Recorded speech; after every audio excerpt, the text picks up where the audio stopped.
What up, my What's nerd? going on, everybody? We're live. Sorry, I guess I put the time as 9 p.m. instead of 8 p.m., which is 9 p.m. Eastern. It's 8 p.m. Central. And yes, I'm in a friggin' car right now.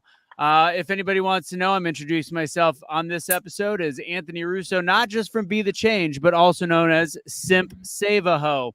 You can see my name underneath. I got that from SUNY. All right, so no, we're not starting. Sorry again. Sorry, guys. That was on me. It's been, if you can't tell, as I'm in the middle of a car, my life has been very disjointed lately. Anyway, speaking of disjointed, Casey, how you been? What? Disjointed. You've had a rough couple weeks. People want to know how you're doing. Damn, Jesus. disjointed I'm good. means that you lost weed, man. Yeah. That's horrible. Yeah. No, thank you. No, I'm good. Family's good. We're doing good. I just replaced these the battery in the smoke detector, so I don't have to hear You that. really did? Yes. Dude, We ignored that listen. in my house. Right? Sudi, I was trying No. to tell him. I was like, we are that shit doesn't genetically- last here. No. Dude, Oh, we man. are No. genetically It'll be a dispositioned to church for like ignore 2 years, church. or we wait until it's like, dang, okay, we're moving again. Let's just go ahead and put batteries in it. Or you just take it out. Like Fuck that. if we don't hear the chirp, then we know something's up. Like there really is an emergency. Like something is going on. Oh my good God. No, replace that ASAP. I hate it. Like, for example, Mitch had that coming on a lot of his shows when he was on IG for a while. He had Really? a bunch I of never chirping in the noticed background. it. Oh, it drives me fucking nuts. Man, maybe look. There's Black two and brown kinds of folks people. are immune. There's two kinds of people in this world. Ones that let those beep for about 37 weeks until they finally just can't take it anymore. And then there's Casey that's like, what was that? I got it. Yes. He really did. That's how he reacted. He's like, is that a beep? Yeah. No, I will not let that sit. No way in hell. This aggression cannot stand. Kevin, you've been gone for a while. Where have you been? I was graduating. Did you actually already graduate? Is it like done? Did you graduate? Yeah, I walked last Friday, so I am officially done and dusted. Ooh, congratulations. Nice. You've been indoctrinated.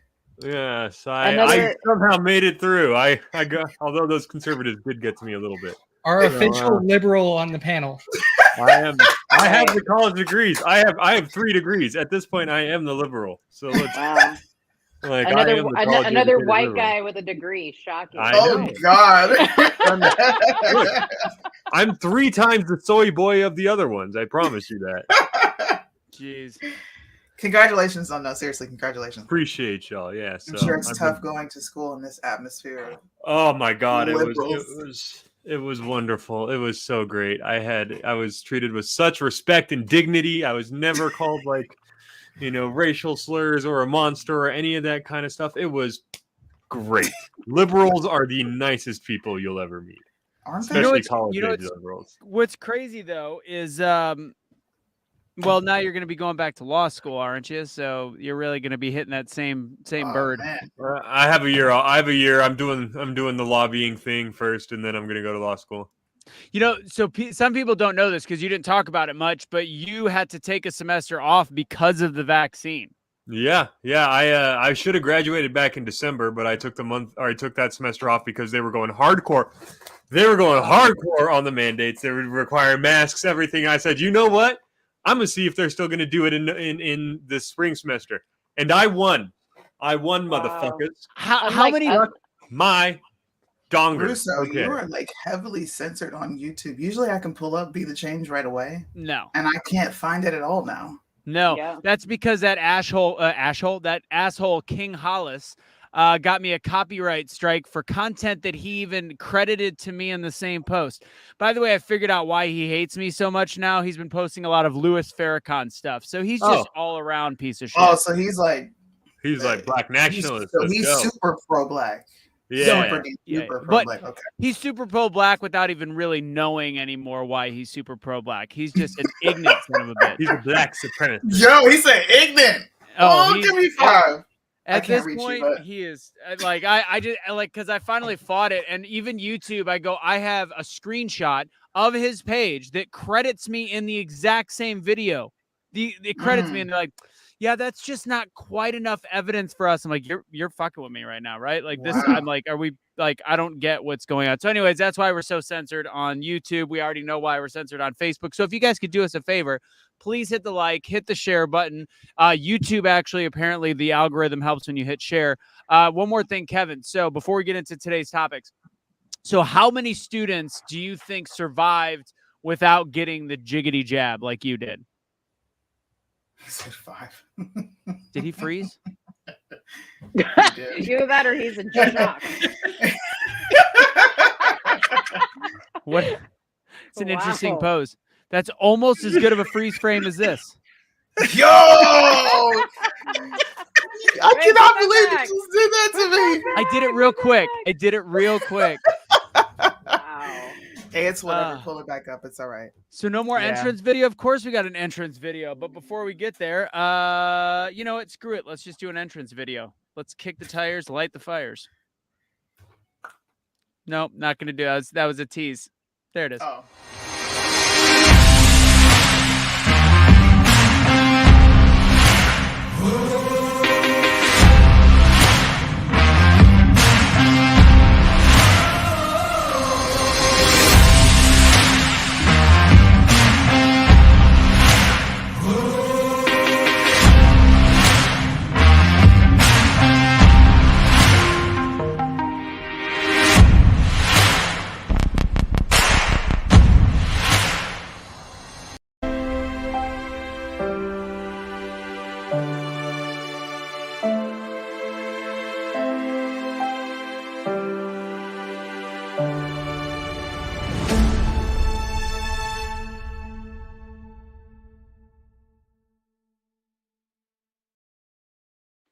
What's going on, everybody? Episode number 99 of Truth Will Set You Free. That is right. Number 100 is coming just around the corner. It will not be next week, though, but we'll tell you more about that. Today, we've got a full show. We do not have the doctor on. That'll probably be on episode 101, or I might do a separate show. We've got a lot to talk about with the Buffalo shooter. We're going to talk about the formula shortage and telling, of course, moms to suck it up, buttercup, learn how to breastfeed. Just kidding, Sydney. We're going to talk about it a little bit. Press secretary's new day, new one in there, how she loves to just read off a piece of paper. Kamala Harris not knowing how to speak, and Elon's delay with Twitter. If we got anything else, we'll, of course, talk about it. Welcome to Truth Will Set You Free. Do us a huge favor. Please hit the like. Please hit the share button. Do what you can to break these algorithms, these shackles. I feel like I'm black and it's 1860, for God's sakes. No? You're not black. Okay, well. And Upside, every yeah. black wasn't in shackles in 1860. put away your white privilege, please. Put it away. 1859? 1849? You realize that there were black people already here before the colonizers decided to come. Very true. Oh, man. I wish I had more women tell me it was longer than usual. Anywho. All right. So, with that You want said- you want more women saying that? Poor Kelly. Oh yeah, I mean, hey, I'm built for conversation. So in humor. Let's see what we got. What was I going to tell you guys? Oh, you know, I'm not going to go to the whole thing, but we all know the world's a shit show right now. So go to preparewithbtc.com for My Patriot Supply. You get 15% off. I'm not going to do the whole song and dance, but if you listen to any conservative radio right now, I think they have made a partnership with anybody that's semi-conservative to try to say, hey, just in case the world's coming to an end, go ahead and get some of this stuff. What else we got? If you want to watch our stuff on podcasts, and this are also my other podcast that's coming up soon will be on #BeTheChange.com/podcast. You can watch any of the stuff that we have done to this point. If we get kicked off, it stays over there. I'm also going to throw something on the bottom regarding, of course, our partnership with GAS, Great American Syndicate.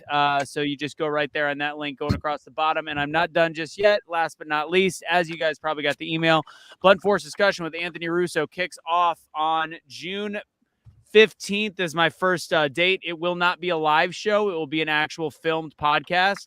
So I need all the help I can get. If you want to advertise, and I'm going to do whatever I can to blast it out. It's going to be on WeBeam TV in Florida. I could use all the help I can get. So to make it simple, it is patreon.com/Blunt Force Discussion. Or if you'd like to advertise, reach out directly and we'll figure out something just to help me chip away at costs. Because this one costs over, for me, to be totally honest, costs almost $3,000 a month for me to do. So I could use all the support I could get. Anything else? Last but not least, shout out to the Whiskey and Warriors event that I emceed this last weekend.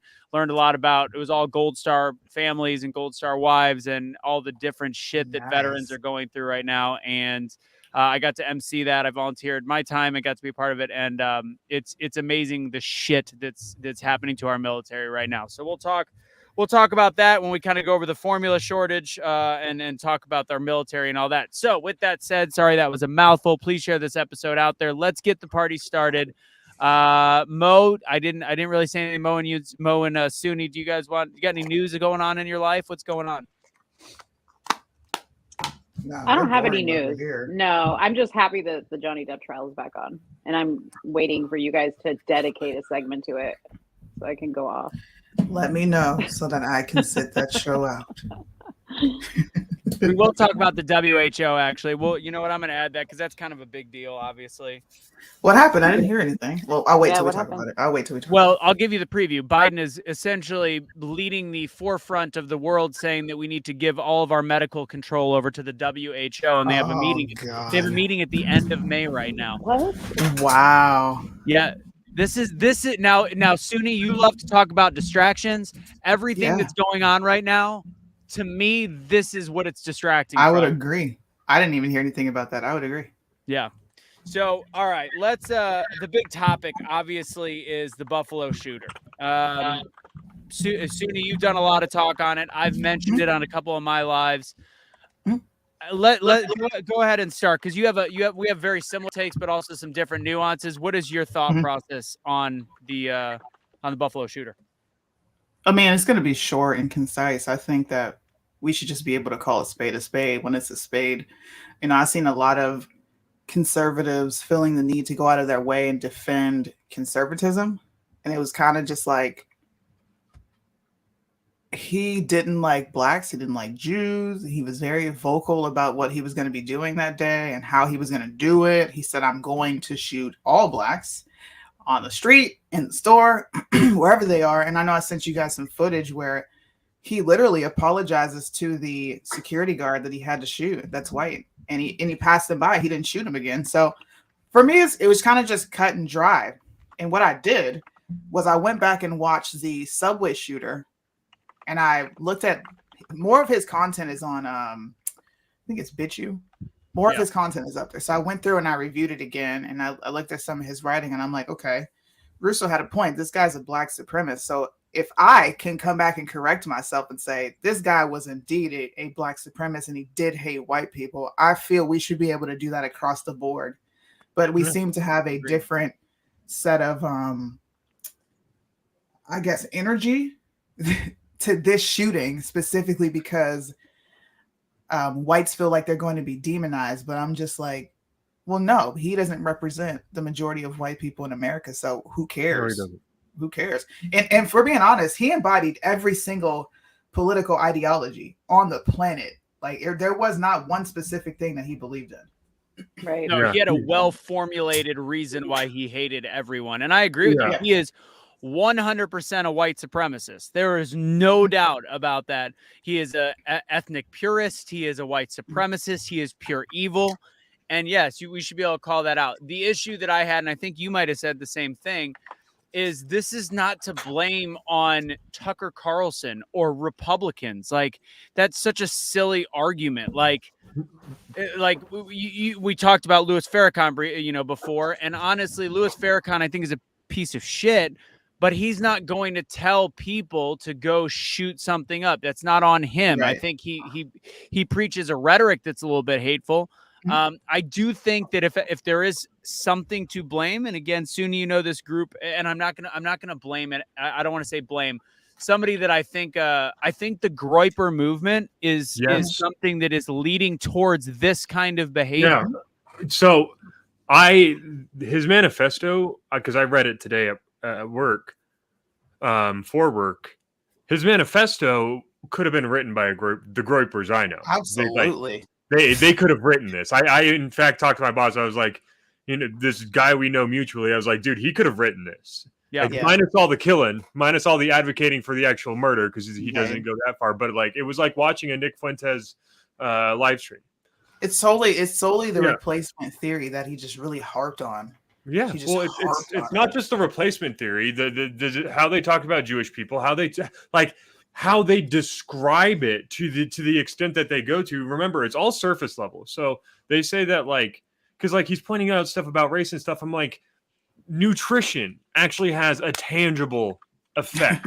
Like, Yeah. there's an 8-point, at minimum 8-point IQ gap between children that are nourished well versus malnourished. And let's just take a wild stab at the dietary state of most people in Africa still at this point, especially sub-Saharan African, which is what he was specifically did. talking about. Right? You can say the same in America. And you know what? You see the same IQ discrepancies in trailer parks that are predominantly white in America. Mhm. Why? Because diet is actually probably the most important. But that's beside the point. Sorry, I got hung up on that side. The gun side, he talks specifically. He goes, yeah, I'm doing this so they will come after guns. I picked the location I'm going to because they have no guns. Yep. And he was a white supremacist piece of shit. But he specifically talked about like he had a specific hatred for conservatism at the end. And when he talked about the left, he just said they're not doing it correctly. They're misplaced. But conservatives, like, their conservatism is dead. It doesn't exist. He's not a conservative. Like, he's he called himself an eco-fascist or like eco-socialist is what he called himself. He was literally everything. I was amazed by the detail. Do you guys? He was essentially an indoctrinated college student. He was like, how many different labels can I give myself except for the fact that he's hateful? And before you guys talk, and I know Casey's about to say something, to talk about Tucker's argument, he talks about he did a whole thing on replacement theory, but he talked about it from a perspective of a voter, and he was more referring to Mexican voters, which is also interesting because the manifesto that I read of this kid's, he went pretty light on Latinos. He went super light on Latinos. It was like white people, Latinos, everybody else. And then let's see. And then for this, I'm not going to take this bullshit. I'm sorry. No, he was not autistic. He was not. Whether he's autistic or not, first off, he's not a kid. He's 18 years old. Like the same conversation I have when they say Michael Brown was just a kid. Like, bro, he was 6'4", 280 pounds, and 18 years old. He's an adult. He's a grown ass man. Does he have mental illness? Yeah, so does a lot of people. But he is evil, and he is not to be let off by a mental illness. There's a lot of high functioning autistics that are all 99.9% are not this shithead. So I don't want to give a pass to mental illness on this one. So, Casey, I know you unmuted. What were you going to say? So when it comes to this, I'm curious what your guys' perspective is. My perspective is yes, but do you guys believe in the death penalty around these scenarios? I do. Yes, I do. I really do. Yeah. I think we should bring it back for really egregious crimes that are.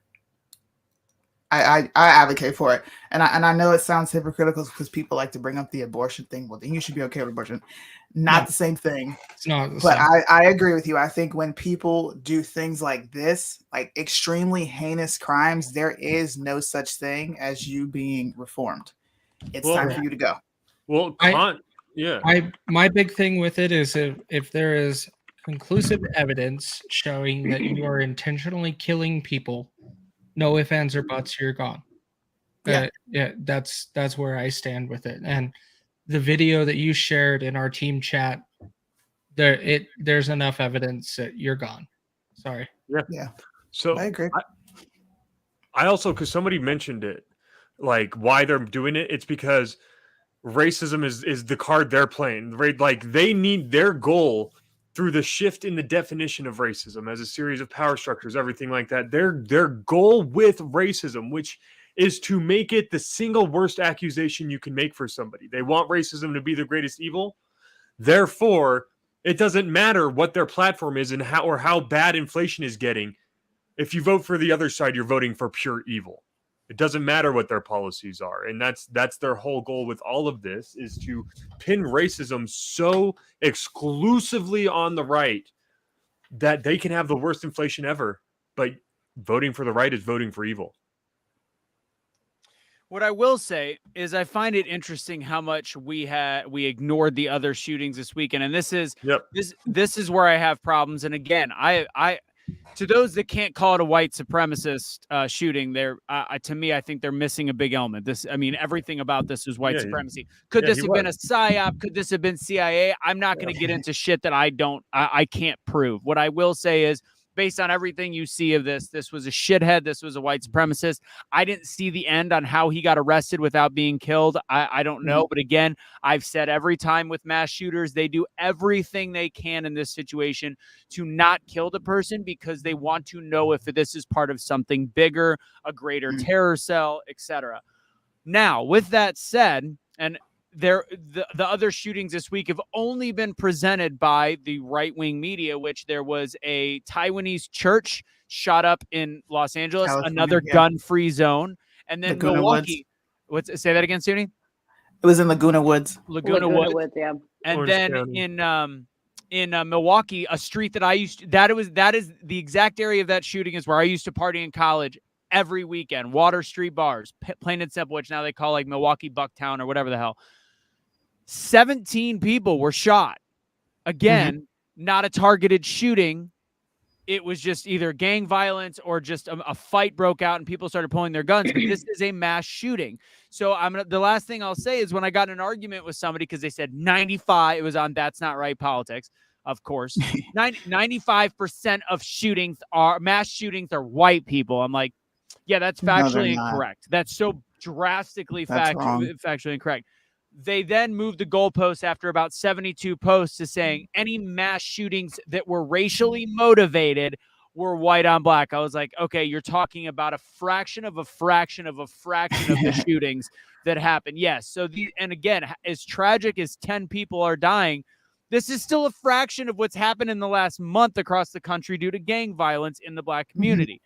Again, you can't compare apples to apples. I know they're two different things. These are two different situations, but let's not think that this is still the greatest issue facing our country. Ignoring the other violence going on and blaming everything on white people creates the groypers. It creates the assholes like this guy that thinks that he's got to save his country from the outsiders. And it's a scary precedent that we're setting, and there's a lack of accountability on all sides.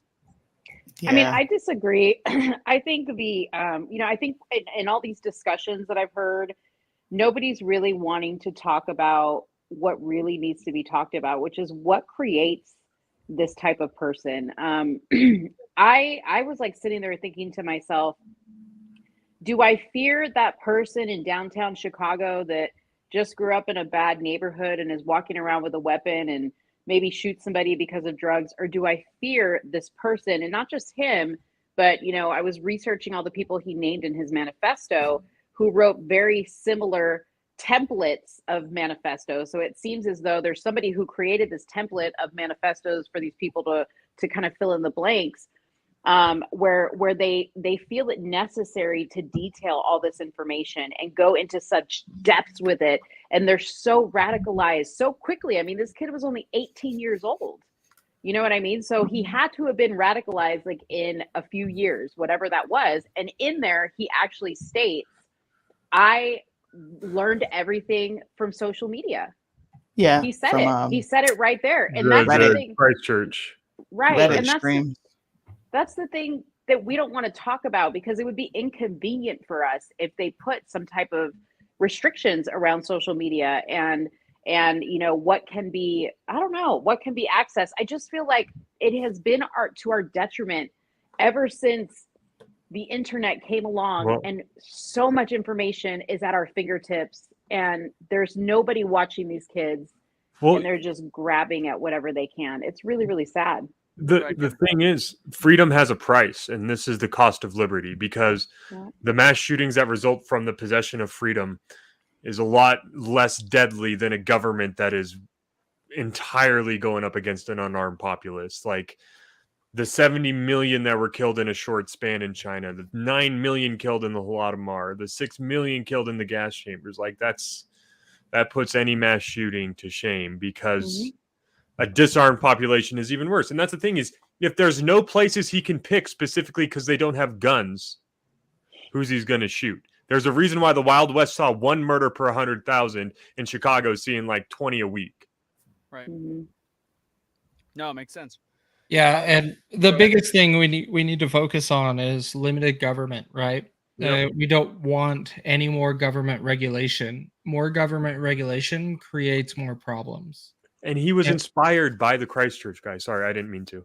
No, you're good. You're good. And What that's- is the Christchurch? What is that? I'm not familiar with It that. was the New mosque Zealand shooting in shooting. New Zealand where the guy Oh, killed. Yeah. so it was like He that guy live Brandon. streamed it, and the guy put out a Yeah. manifesto. But anyways, Yeah. They had the same logos on their guns. He extensively in the manifesto talked about that the guy that did the shooting is essentially his idol or whatever you want to call it. To correct Barack here, it was between 2 and 6 million, depending on the historian. If that makes you feel better about that's just critiquing Jewish the people. Holocaust. Yeah. I don't know. I mean, I just think like, blaming it on government regulations, blaming it on things that we like the four of us on this live stream have no control over. Rather than like, I'm looking at this kid's aunt, okay, who just It's like 5. It's 5, Mo. Sorry, I can't Just count. because she's black doesn't mean she doesn't count as a person. Jesus. That's terrible. That's terrible. I was actually taking the Jew out of the equation, in case you're asking. Man. Okay. So, anyways, what I was saying was, I just feel like, and I'm not saying that this would be the ultimate solution to everything, but there is a solution here that nobody wants to address, which is personal accountability for our children and for ourselves. This kid's aunt went on and made a statement that it was COVID's fault that this happened. Like, give me What? a freaking break. Then there was a store shop owner that this kid, I guess, visited, and he was asking about the cameras outside. Like, at what point in this day and age, somebody comes around your shop, especially if you have an ammo shop, and they're asking, so what's your camera setup around this place? Ding, ding, ding. That sets off alarms to me. I don't know what you guys. Yeah. I don't know. Now, what you I guys- wouldn't mean, blame it just on feel like- COVID. I think that's ridiculous. But I do This think that ended. this is a byproduct of what's happened in the last 2 years. I think we have escalated. Now, there's no way that I would take responsibility away from the kid, the guy that did this, of course. But I do think that everything that has been pushed on our society, those freedoms that Kevin talked about, the forcing of, the content on 4chan, 8chan, what's being brought about on social media, the lockdowns, people, essentially it's taken, if you're a black supremacist, it's made you even more of a black supremacist. If you're a white supremacist, it's made you even more of a white supremacist. So I do think if you trusted the government very little before, you trust them even more, or you trust them even less now. I think it's amplified everything in our society in those extreme directions. And that's why we keep talking about this being by design. This division is by design. And that's where we get into the tinfoil hat concept, because it just looks fishy at this point, because look where we are. Casey, go ahead. Do you honestly feel that people are buying into more of the government now or not? Say that again. Do you believe that more people are buying into the government's plan now or not because of COVID? I think less. I think we have less trust in the government now, which is actually a good thing. Agreed. What you were saying, and that's what I was trying to clarify there, is I think we are starting to question more things in a logical scenario to make sure that we're going in the right direction. I don't think that a lot of people are really trusting the government to be able to make those decisions. Yeah. And a lot of Americans are starting to stand up and being like, no, thank you. No, we're not working with you anymore. I think we say that, but unless it's Trump, and then people are like, never mind. Yeah, I was just As gonna long say as that. as long as he's in, we're gonna be okay. I mean, I think, and let me tell you something. I have my issues with Trump, but I still like Trump. But it's like I feel like people say that, but they're not holding Trump to that same standard. And he's looking kind of shady to me lately. Can we actually address this? Because this is going to be a sidebar. Are we hearing anything out of the Pennsylvania primary right now? Because No. I was supposed to potentially go on Fox Radio this morning, and it was about the election, and the big thing was talking about how he, how he's done so well. And I started doing more research.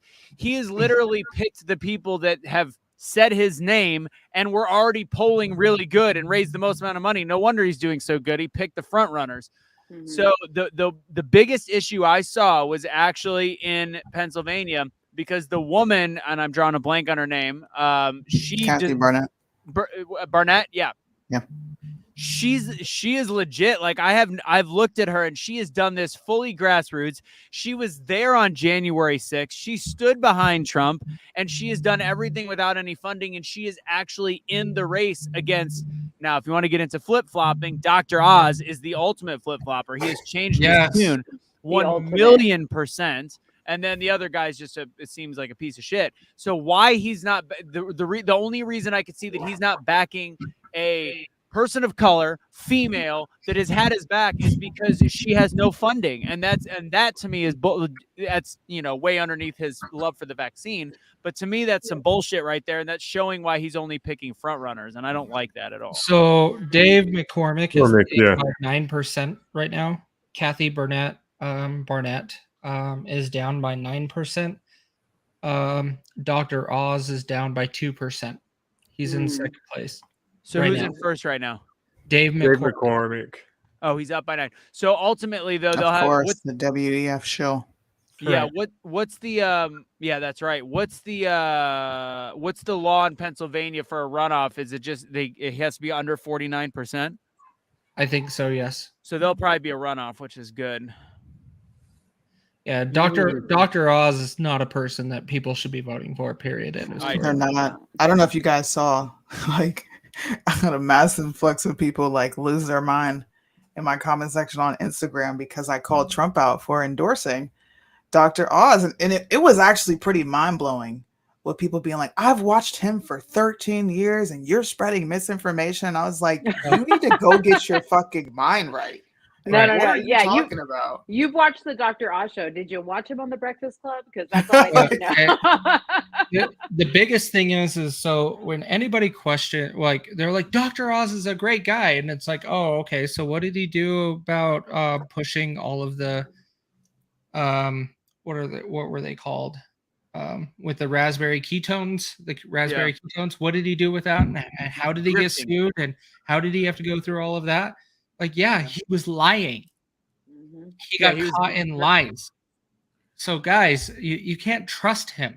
Do you know what his final words, like last week, when he really was like the final things he said of like why he's gonna do good, why they're gonna vote for me? He literally goes, "I've been inside people's homes and their TV sets for 9 years. The American they trust me. That's why they're gonna vote for him." I'm like, bro, that's not the fucking reason that you should be trying to get votes. Sorry, Nancy, I know you're watching, but seriously, like that should not be your selling point. It should be, I stood behind the American people allowing freedoms. I stood behind individual liberties. I stood against these people on my show. No, I was inside your TV homes poisoning your mind with whatever I wanted you to know. That's bullshit. I mean, yeah, exactly. Cindy said it. He's a perfect politician. It's terrible. So just to address your question real quick, Tracy, the governor is 2022. It's right now.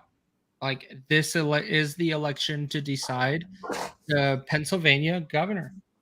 And right now, Douglas Mastriano, he is leading the way very dominantly right now. Gotcha. Yeah, just to kind of get back on topic, and this will be the last thing that I say. Yeah.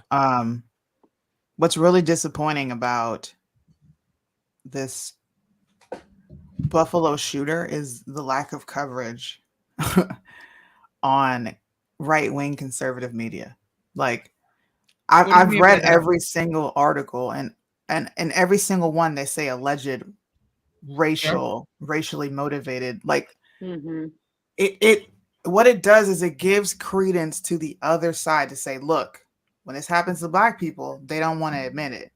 But they can get on. You got Tucker Carlson doing show after show after show talking about a Black supremacist. Like, keep the same energy, man. That's what's so disappointing about this. Is there's the lack of energy directed towards this is absolutely disgusting. So Fox News has an article. It says Buffalo tops mass shooting. Peyton Gendron allegedly planned racially motivated attack down to the minute. They're not saying allegedly racially motivated attack. They're saying he allegedly planned it down to the minute. So that's fair. But it's not alleged. It's not alleged. It's not alleged. It's all alleged until it's proven in a court of law. Innocent until proven guilty. Innocent on until now. proven Well, guilty. no, Yeah, I'm I not- mean, Come that's a on legal now. thing. I think CNN's even saying like, I'm No, not they're not. No, and they're CNN not, is but not that's saying the that at thing. all. They're talking about allegedly from that part of speech. The way they're saying that's allegedly meaning it was planned to the minute. The part in quotes racially motivated. It's not saying, they're just saying it's racially motivated. So they're not saying it's allegedly racially motivated. They're saying it's allegedly planned attack down to the minute. That's what that grammatically means. It, But and it was but planned it's well detailed. after the attack that was done. He was planning to go down the street to bars and shoot other people up. the first line of the CNN article is the 18-year-old man accused of mass murder. It's not the 18-year-old mass murderer. It's the 18-year-old man accused of mass murder because Correct. they can't speak definitively until the trial. Innocent We're- I until don't even proven get- guilty. I'm not. I don't talking even about, get that. Yeah. Yeah, I'm. I don't get that. I'm You have a talking whole about the fact that. 100 Go ahead. I'm sorry. I just want to say this really quick. You have a whole 180 pages, front to back, detailed. 5 to 6 of those pages are about the weapon you use, the ammo you use, the modifications you use, the shit you wrote on your weapon. Like, are you kidding me? We're going to spend the taxpayers' dollars to go take this shit to trial? Yes, We should That kill is- this guy. yes, We should yes. kill this guy. 100%. That is the American justice system right there. Yes. Bullshit. And the reason Can't for change that it is here. I will never take that away from you, and I will never take that away from anybody else, because that is innocent until proven guilty, to Mhm. ensure our judicial system goes through the right process to ensure that you are prosecuted correctly. That is it. If you want to cut that short, you're also cutting yourself short. We Well, have to respect that. And the state has a Listen. responsibility to respect your right to a trial. Yes. And we hold that for every single person. Alleged Buffalo shooter. That's on ABC News. So I think, and again, I get your point, because to me, I wouldn't want to do. I would literally say it's a racially motivated attack. Because to me, 100% it is. I'm not because it denying is. that at all. But So this is I 100%. agree with you, Suni, but at the same time, I don't think it's just right wing media, because I remember you posted that. You're like, I don't see it on right wing media. I was at an event when it all happened, and all my phone was getting was dings from Fox, NBC. I think the Blaze had something, so I think it was pretty equal. You probably were. This was. I talked about this more than once. When this all happened, CNN was the only one talking about this. Fox News, none of these conservative media sources have put anything out. It's All all I'm over saying here is locally. There's a difference between local and mainstream. Sure. Completely different. Sure. All I'm saying is there is a key indication that the media, we all know this, which is why I'm not sure why there's kind of banter going on. We know the media is going to showcase a black man all over the place. Period. Just to garner emotion from the black community. They do it every single time there's a police shooting. They don't show white people, they show black people. Let's keep the same energy. If we're going to talk about blacks, and we need to talk about whites equally, same reason why people don't know that there was a 75-year-old woman shot and gunned down by a cop. You know why? Because she doesn't fit the narrative. It would be great if the right and the left would stop the narratives and just give the news as it is. So how many shootings happened by black people versus white people? That's not the problem. You're about to argue something that I'm not arguing. Now we're going to get into who does what worse. That's not the point. Yeah, no. I'm trying to understand what you're saying. Yeah, me too. That's why I'm asking that question. Honestly, if you want to be honest, it's pretty much equal. Look, if we're going to compare white and black, maybe 1,000 more blacks shoot. It's not that much of a difference. Okay. Well, the reason why I asked that question is not an argument and by any means, but it's more of the sense of it's always the crazy white boy that gets put on TV that goes and shoots up a place that gets promoted. You know, we don't really talk about black on black crime at all. That's not true. Every night on local media. So in Chicago, for all the shootings, do we really talk about those? Every night there is a news source talking about Chicago. Yeah, but it's But- usually right wing. It's not gonna be on the left. Yeah. So I wanted to go real quick. I wanted to go because I think it is a moot point, and I get your point on this one, but so I have to check consistency. So I'm going over to the Brooklyn subway shooter, and all of the articles, right wing and left wing, are saying still to this date the alleged Brooklyn subway shooting, and they're not, and they're even being light on the fact that it's black ridiculous. supremacy. Like they're not even saying alleged black supremacist or alleged whatever racially motivated shooting. So That's my these point. are so why is it a big deal that we're, because again, this is at least Fox now is still is right when it happened is still saying if it at worst they're saying alleged. They're not. They actually said that it was a racially motivated but allegedly timeline. I think the media is doing its actual job on this one. To this point, in my opinion. I fairly feel in that same direction. So That's just my point. I mean, again, there's weaknesses across the board. We're never going to know any of the real backstory. We're not going to know. So, Suni, is your point? Go ahead. Is your point that they don't hammer in on the black supremacist aspect of like when it's a black supremacy that the same way they do it when it's a white supremacist, and then Yes, I'm saying there is not fair coverage across the board for each well, side. yeah, that's agreed. that's the whole point of the narrative, right? The narrative, like as you said, Right, which is the why I said narrative I is- wish we would get yeah. away from narratives because it does more harm than good. Well, it's intentional. Like the whole point is that when they're going into the midterms in 2022, they need to be able to play that racism card because their policies are so bad. The only thing they can actually win on is good versus evil, not because Sure. like inflation is so bad, the immigration problem's terrible, like all the Ukraine situation, like everything, gas prices are like everything is so bad that the only way they stand a chance is if they can play a good versus evil card, and they have set it up so that the other side is the evil one. That is the whole point of this. Agreed. All right, we ready to move on? That was a No. good first combo. Absolutely not. No? Okay, what do you got, Casey? I'm just kidding. You're good. All right, I got to change my color. I look like a weird color. Whatever. I know. Being This is- that this is patient what happens when you're painful. Do you know how bad my neck hurts from this twist? This is going to be difficult for another hour. All right. Oh, This wow. Wah. Speaking of wah, there's obviously a formula shortage. We're going to be talking about in this topic. We've got the formula shortage. We've also got the fact that we're giving billions and billions of dollars to Ukraine. Part of the formula shortage is very interesting because the border is stocked full of it right now.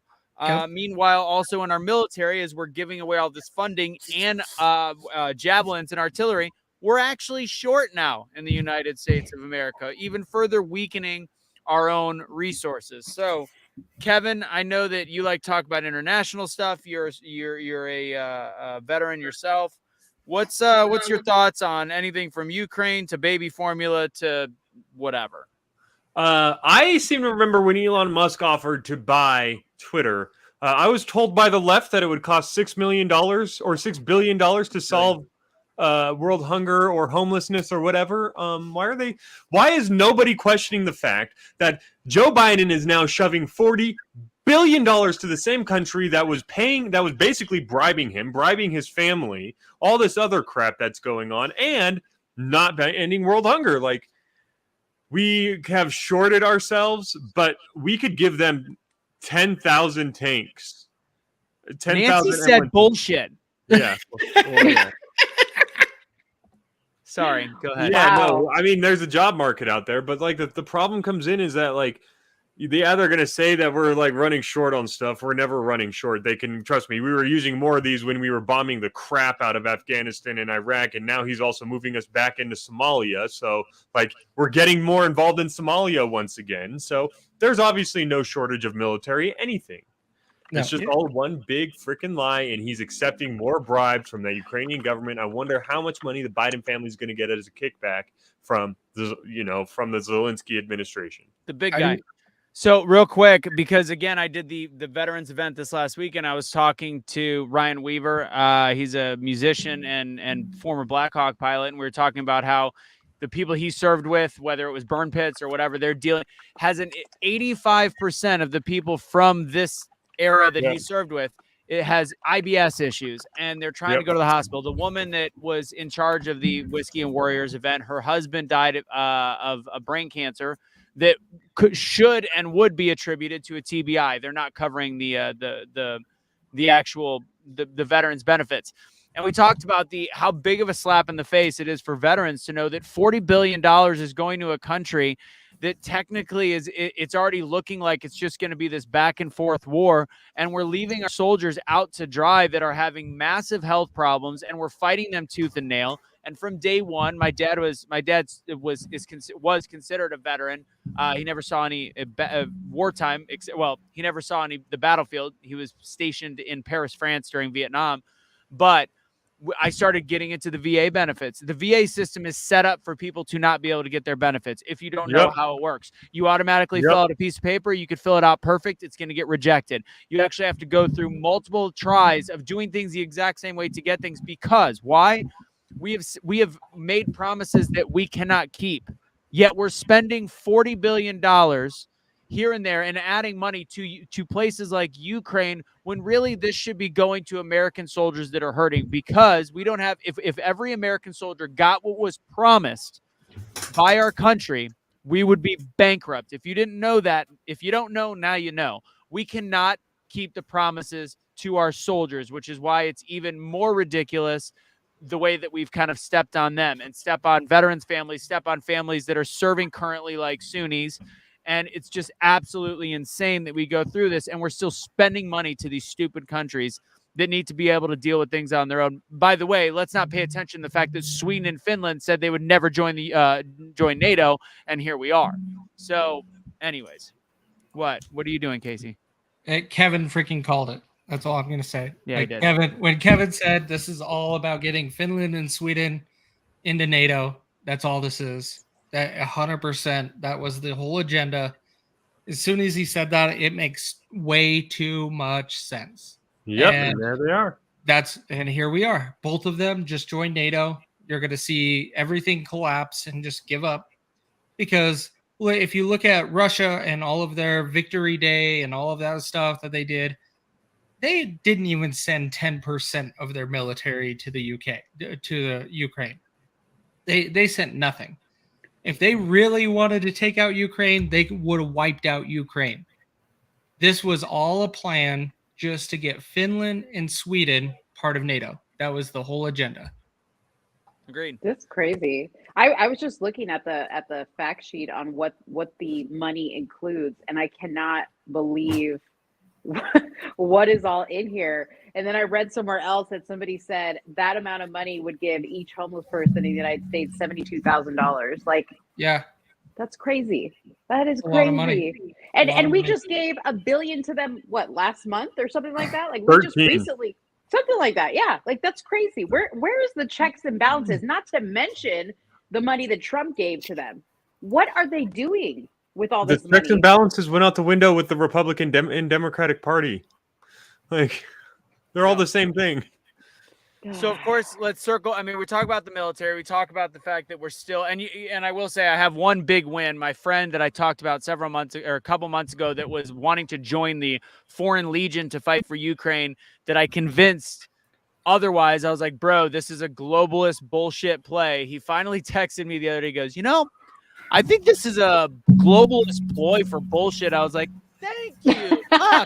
I mean, this is a guy that called me like crying. He's like, I have to serve my country. I have to fight this shit. I gotta blah, blah, blah. And I'm like, bro, just trust me. I don't think it's as big of an issue as you think. Like it's not our fight. And finally I got him out of it. Anyways. So let's talk about obviously the formula shortage, which the fact that you can readily have it available at the border is a little bit weird because the American government is providing it. Obviously, and I'm going to state this for any of Sunni's followers out there, I firmly believe that it is much healthier to breastfeed than use formula. I think at all costs you should titty feed a child. I am breastfed, and clearly look where I've gotten. It's Tuesday night, and I'm doing a fucking live. We're looking for arguments for, not against it. I know, right? Aren't you trying to win this argument? Yeah, like look at me living the dream. This is your bedroom's looking a lot different, Anthony. It is Texas, which is, a pickup truck is a bedroom if you're younger than I am. Anyways, so but ultimately, is somebody everywhere. said tits up. So anywho, so again, this to me, this is a big deal because it's disrupting the norm. And again, I don't think we could just shift 40 years of doing things one way and just be like, oh, it's life, it's okay, like, whatever, figure it out. But again, I think the big issue is the fact that how is this not raising alarm bells for people on the left? Funny enough, last thing I'll say, and then Suni, you could take it. I talked to a friend of my mom's they were all a whole family of Hispanic Biden voters that are now being drastically affected by the formula shortage. One of the moms doesn't produce milk, and their whole family is like all of a sudden going like, can't afford gas, can't get any formula. This is getting ridiculous.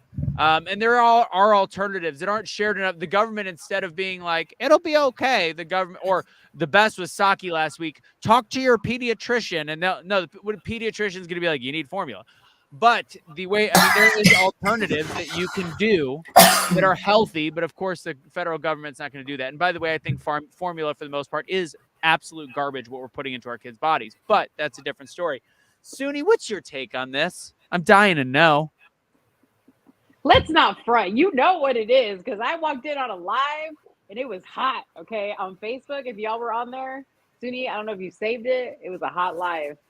Suni, I was like, what is going on here? Suni and Russo were like going at each other. And, I was like, okay.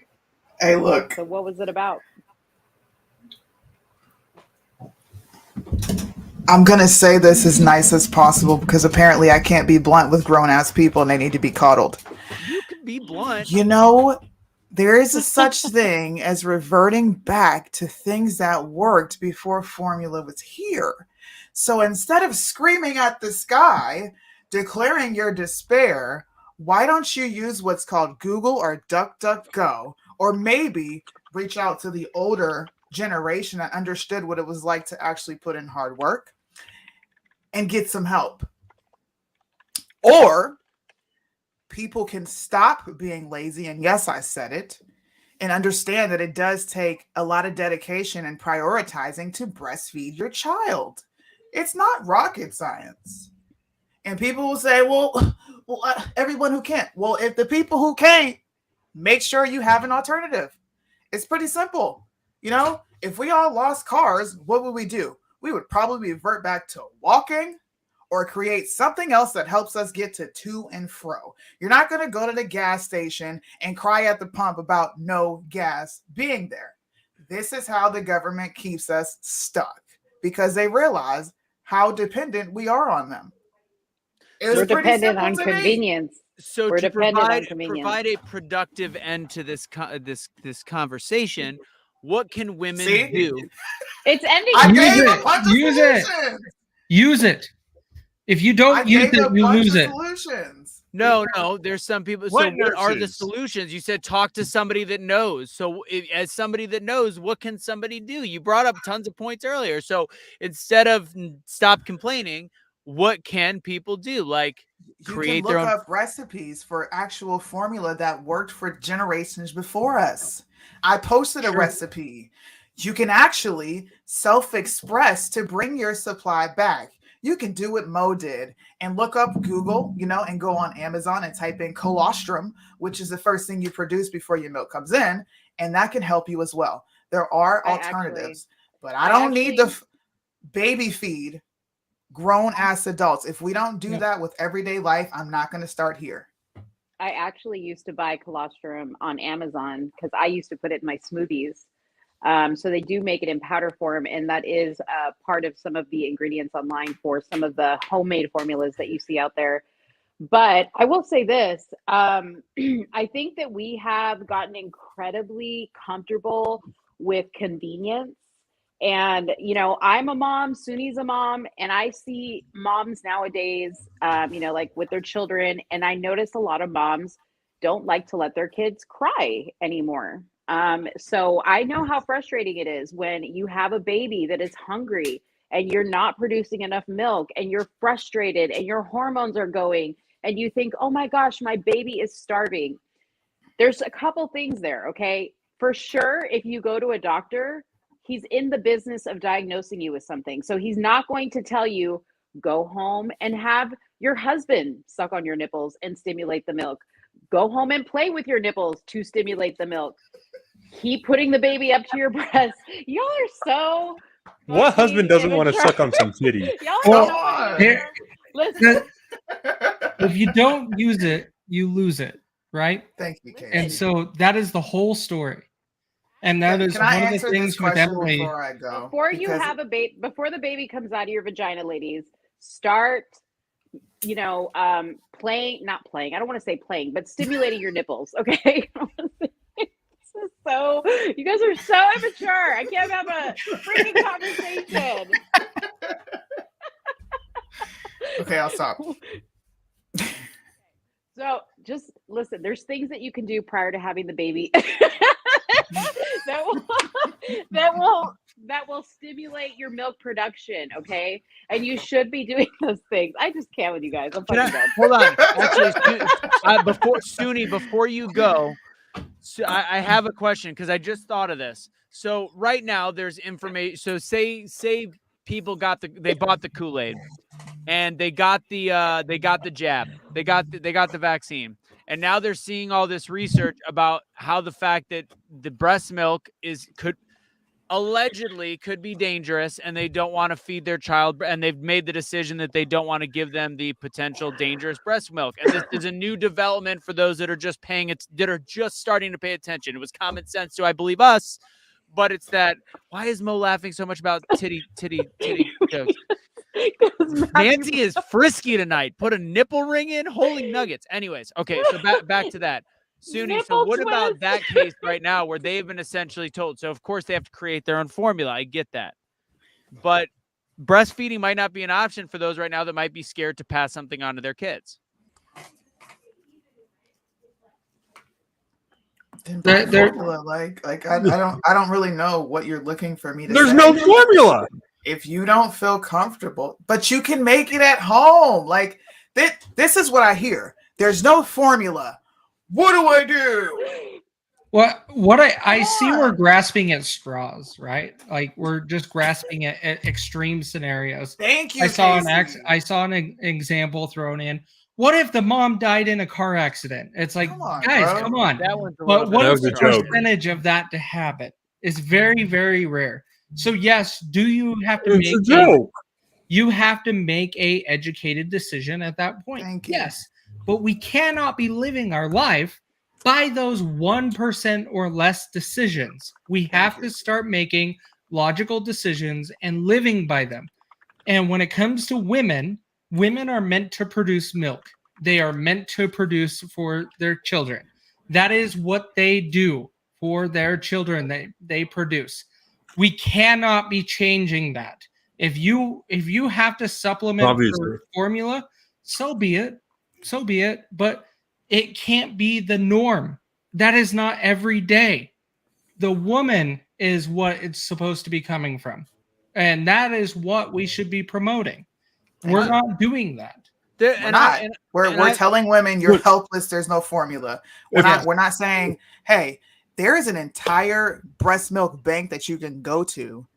All you have to do is go to your hospital and ask them to put you in touch with the lactation consultant, and they will put you in touch with the people that you need to be in front of. But giving people, it's like feeding them fear when you just constantly harp, well, there's a shortage. Okay, well, what other avenues do you have? What did people do before there was formula?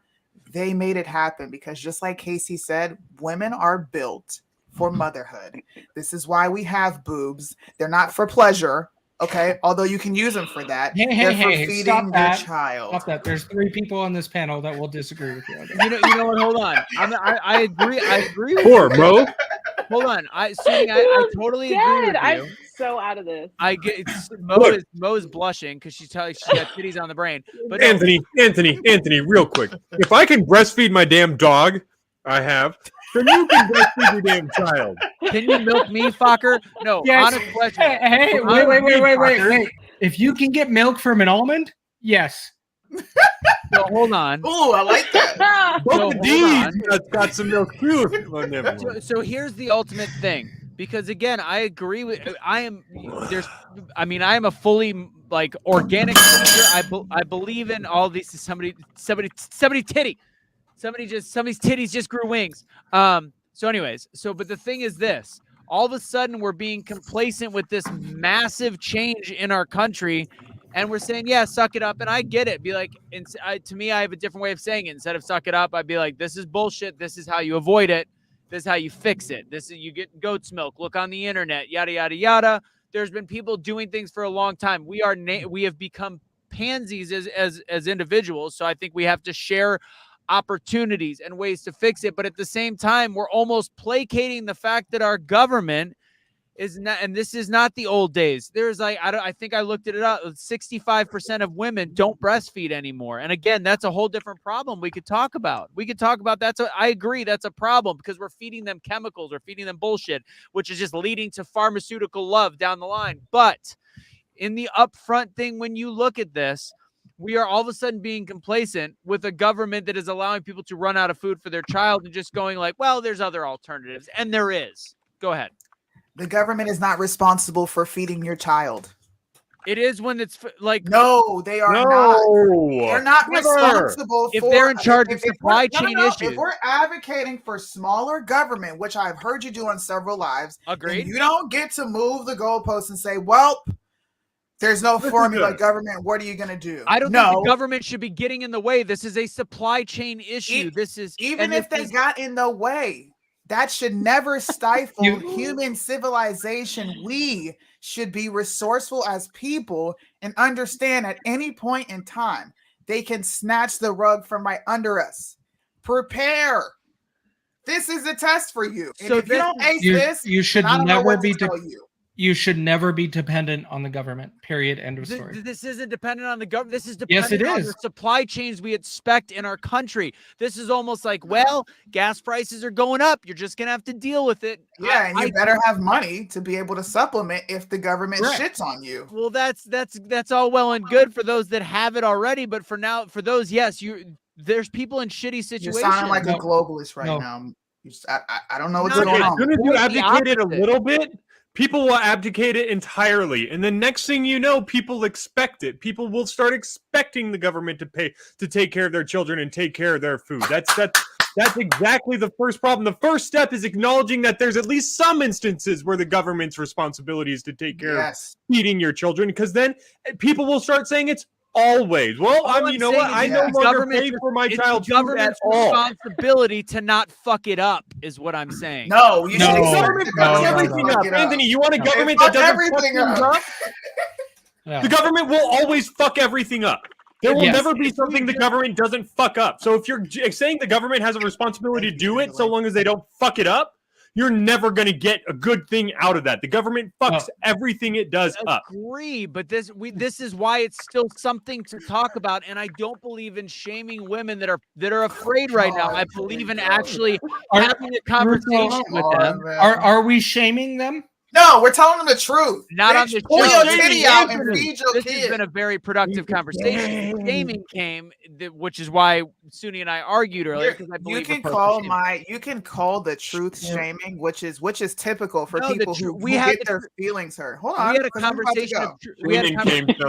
You called it shaming, and I'm not going to let you depict me that way. No, it was shaming. On the show, it was truth. On your post, because I finish? Mic drops, it was shaming. You shame people. No, it wasn't. And I Suni, I'm not going to say my last name, but Suni Blanks, I'm not going to let you depict me as such. I will pull up my post and what I said. If people can't handle me saying that, then you should just go into your room and never fucking come out, because worse things are said on the internet. I've listened to these same people call liberals devils, degenerates. You guys are child molesters. You're this, that, and the third. And I have not heard one person on this live, including you, call it shaming. So if they can't take me saying what happened when women didn't have formula, go to your room and don't come out. If they can't take me saying, listen, No, if they can't, it's not a talking point. It's facts. And you want to know why it's facts? I'm Because agreeing I got with two, you. I got two set of boobs, and I had Who's mastitis. that? Two. Where are the other ones at? I had mastitis, and it definitely made it hard for me to do it. I was pregnant, breastfeeding 2 kids. I understand the struggle. If anything, people should be listening to what I have to say since I've actually gone through it, and not someone who's saying, don't shame. It's not shaming. It's holding women accountable. I'm not going to sit here and placate to weak women. Step it up and put your big girl panties on. You're a mother. Do what you need to do for your child. Period. Agreed. This is a conversation on truth. What we've had here is completely different than your post. I don't like people. I don't like misrepresentation. Ask Mo. It is a pet I'm not peeve of misrepresenting. mine. I'm telling you how I read it. I'm allowed to have an opinion. You're allowed to have an opinion. Sure, but how you read it was wrong. Since when are white males allowed to have opinions, Anthony? Come on. I know, right? It's crazy. Suni, I don't disagree with you. The core fact is we agree there is alternatives. I think that a productive way to go about it is not the way that you did. I'm allowed to have that opinion. I love you regardless. I think you're a badass regardless. Wrong. I'm going to keep doing that. I'm going to keep telling you that the way I read it and the way that a lot of people saw it, except for some of your don't do that, because the majority of the people there were agreeing, not disagreeing. Yeah, I would say let's It's funny how I got over almost 300 likes on a post that people felt was shameful. No, people understood exactly where I was coming from. I'm not shaming anybody. So all in all, what we're saying here is there is a difference of opinion, right? Yes. And Suni, I'm on your side. I'm all in on that. I 100% feel the same way as you do. But with Russo, he feels differently, and that's okay. No, we feel the same. That's not the thing, Casey. Her and I agree on the fact that we should be promoting this. We should be promoting natural use of the breast. But I think that I think that you are alienating by your tone. And this is what I said earlier: the way that you came at people. That's all. I'm saying it could be more productive. Okay. That's all. I don't think she's alienating people. I think she's being. I think she's being my inbox. I think she's being real with people. What does your inbox have to? People complaining, but I literally say we have a difference of opinion. And it is a so what. You're not understanding, Suni. Just because it makes you feel very strongly in one direction doesn't mean just because we are friends and we do shows together doesn't mean we have to fully agree on a topic like this. And I'm not asking to agree. Then you have to, and the thing is, we agree on the core of it. I disagree with the way you're going about it. I think it's a bad way to do it. I'm allowed to think it's a bad way to do it. And just because, there is, then good. Then we agree that I'm allowed to say. Yeah, but what you're doing is you're saying, well, look at my inbox as if I give a damn about what people are saying in your inbox. Then why do you give a damn about me disagreeing? I just said I don't care about you disagreeing. So it's not about you disagreeing. It's how you are depicting me. If you say I don't agree with your approach, okay, you don't agree with my approach, but you're taking it a step further and saying you're shaming and you're alienating. I'm not. In my opinion, you were shaming people. It's not just the comments; it's the way you responded to people that disagreed with you. How was she alienating? How was she shaming? What's that? How was she shaming people? When people came back, and again, Suni's going to say, I liked their comments, and I went through. You didn't like all their comments. When people said, I couldn't breastfeed, I had trouble breastfeeding, I had mastitis, you said, I had mastitis. That's technically saying, I could do it, why can't you? Everybody is different. Everybody deals with illnesses differently. Some people are stronger than others. You're clearly tough as nails, Suni. Not everybody is as tough as you. You can't put yourself in their body and expect to deal with things the exact same way. And the way it came off to those that you disagreed with, the ones that disagreed with you, not to say the ones agreed with you weren't all over you like, fuck yeah, great. But the ones you disagreed with, you snapped back at them or you one up them and said, I could do it. Why can't you? I had a job and did it. Why can't you? I had a C-section. Why can't you? And where I'm from, it's called encouragement. That's not encouragement where I'm from. So that's just the difference in opinion. I don't like you completely discounting just because it's not what it was where you came from. This is how I talk. I'm not shaming women. I'm saying, listen, sis, I did the shit. If I can do it of all people, you can do it. I'm not going to sit and pander to feelings. That is not me. Can you find me a response where you No, said it like I'm not going to sit here and find your response because you didn't that's say petty. it like that to people. You didn't say that's being disingenuous. If you would have said, "Hey guys," Casey, hold on. If I said, if you said to somebody, I did it. Put up your big girl panties. You can do it as well. That's a different story. You never once said that. I didn't say those exact words, but I'm telling you my intent. You don't get to tell me my intent. Period. So are we talking about Suni's post or the logical scenario of this formula situation? My post and how it hurt feelings. So why is Suni's post being the main focus here? Because Casey, you didn't see our argument earlier for 50 minutes on a live. It was hot. So that, like, a post that started it. Again, I get it. You enjoy causing turmoil and conversation. One of the posts was, I just find it funny women claim all this female power but fold under pressure. I breastfed 2 children at the same time while being pregnant with the 3rd. That's not a productive statement. That's a shaming statement. Am I wrong? Okay. Well, I could see it being perceived that way. Yes. Thank you. We just admit that it's called being. I would look at it this way, though. That's so you're saying what Suni did was strong. Is there anything about Suni that means that she has a strength that others are impossible of having? No. Okay, so in that case, then, is the suggestion then that not only should we encourage strength, we should also encourage weakness? Because, like, if what she has is attainable by anyone, then unless you can explain to me, like, how the extra side of things, at which point the message should always be be as strong as it is humanly possible for you to be at all times. Don't live with the excuses. I give my excuses all the time. I don't see a problem with saying, like, yeah, I don't necessarily care about your excuses. I don't care. Clear, Kevin. I don't disagree with Suni's ability to drop and say a post like that. I disagree with the fact that I can't have an opinion that it sounds fucking judgy. That's not true. I wish you would just admit. No, it's not. I'm going to say this. I'm going to say this and I'm leaving. These are powerful motivators for culture, for society. They have been the way you get people to do stuff that does not involve the government having to get people to do stuff is through shame, is through judgment, is by encouragement, is by these encouragement aspects. Yes. Shame and judgment. Where does shame? Have you ever motivated people, for fuck's sake? Yes, shame and judgment. You used to be motivated not to sleep around through shame. There's a reason why women are the number one shamers of women that are slutty. Women are the ultimate enemy of women that sleep around, not men. And it's because of shame. They use shame as a tool to ensure that people act within the realm of behavior that they want to see. Shame is an important tool for societies to use to elicit the behavior that makes things better. Sure. Okay. All right. I will respectfully disagree. If I can just step in here as an outsider that was watching the live and spoke to Suni. She's not mad about your opinion. She's not mad about other people's right to an opinion. She just wishes that you would have come to her directly.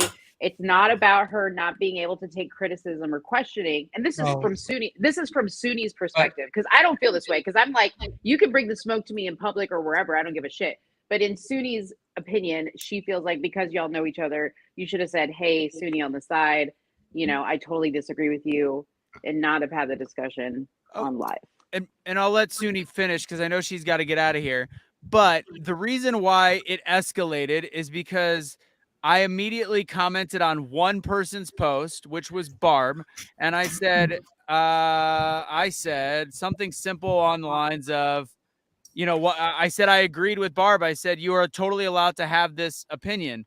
And then Suni said, "No, read it for what it says. That is not what you said. Read exactly what you said." I actually can't find it. Hold on. Stop. I screenshotted the next line, not that one. So hold on. Madison Cawthorn lost, by the way. Good. Yay. He can go fucking drown in a pool. Thank you. Okay. Casey. So wheelchair man. We boys now. We can get rid of the wheelchair ramps in the House of Representatives. Look at that. I can't find the first comment. Hold on, because I What found you that was said horrible of you to was, say. it is absolutely a valid excuse for you to have. And I Talk to said, Barb. why are you coming to defend her when I'm simply saying if the shoe doesn't fit, don't wear it? I then said, I do find it funny that men who don't spend any time breastfeeding, and I'm paraphrasing. You're a man with no breast. You're a man Thank with you. no breast, so no opinion. Your opinion mean absolutely Hey. nothing here. Yes. I have breasts. So. Casey. All I'm saying is there is a difference between you experiencing something and having an opinion. I don't have balls. I don't know what it's like to go through male puberty. So I would never get on a post and say, this is a valid excuse. Number one, I've been through it. If I can do it, anybody can. If the shoe doesn't fit and you had a medical condition, don't wear it. I'm talking to the large majority percentage of women who opt out of it because it's simply an inconvenience. And then they're asked out in situations like this. We should absolutely tell them, you need to be using the first thing offered to you, because as you see, the government can say, fuck you, I'm giving this formula to another country. And I stand behind everything I said. I agree. And here's the I agree with Suni. I agree with you, but here's the reply. Again, you're putting out a fantastic discussion and argument and conversation right here. I don't think it came across in text because I said, as you said, I think it functions without a doubt as an excuse. You should not have to provide. To Barbara, who said, so 105 fever, raging mastitis, and weeks of sickness due to ducts not functioning properly is an excuse. And you then kind of responded to her in a way that was a little bit confusing, but I get what you mean now. Barbara Allen, I dealt with all that and still managed while pregnant. To me, that's not exactly compassion. And then I said, you said, plus I don't know why this is triggering you. Honestly, just couldn't breastfeed. Don't wear the shoe if it don't fit. I don't think that properly explains exactly the same point you just made. I think that comes off as I did it, so suck it up, Buttercup. That's your interpretation, and it's okay. But I'm gonna be honest, Casey. I wasn't coming at her like this. I was just simply saying, like, I managed and I did this. That's it. But go ahead. You know what? Listen, it is y'all that need to way. talk. Y'all, why are we grasping at the 1% scenario? Why are we grasping? Because Republicans like to bring up, or because they like to bring up rape and incest too when it comes to abortion. And that's what I was getting to, is we're bringing up these small percentage scenarios of saying, hey, these are the extremes. And I don't like logical of abortion to breastfeeding. I think that's why it's the same mindset. It's literally the same argument. It's literally the same argument. Here's my thing. Y'all need to go back and talk to your grandmothers and find out how to be real mothers, real wives, real women, because they could teach you something, okay? Because y'all are so lazy. I'm sorry. Women are so lazy. Y'all got excuses for everything. I'm over it. Yeah. Hey, Suni, you should get a trophy because for once Grant thinks you're right. So let me give you a scenario, Russo. I know you have a daughter, but Suni, do you got to go? Yeah. I gotta go, guys. Thanks for having me.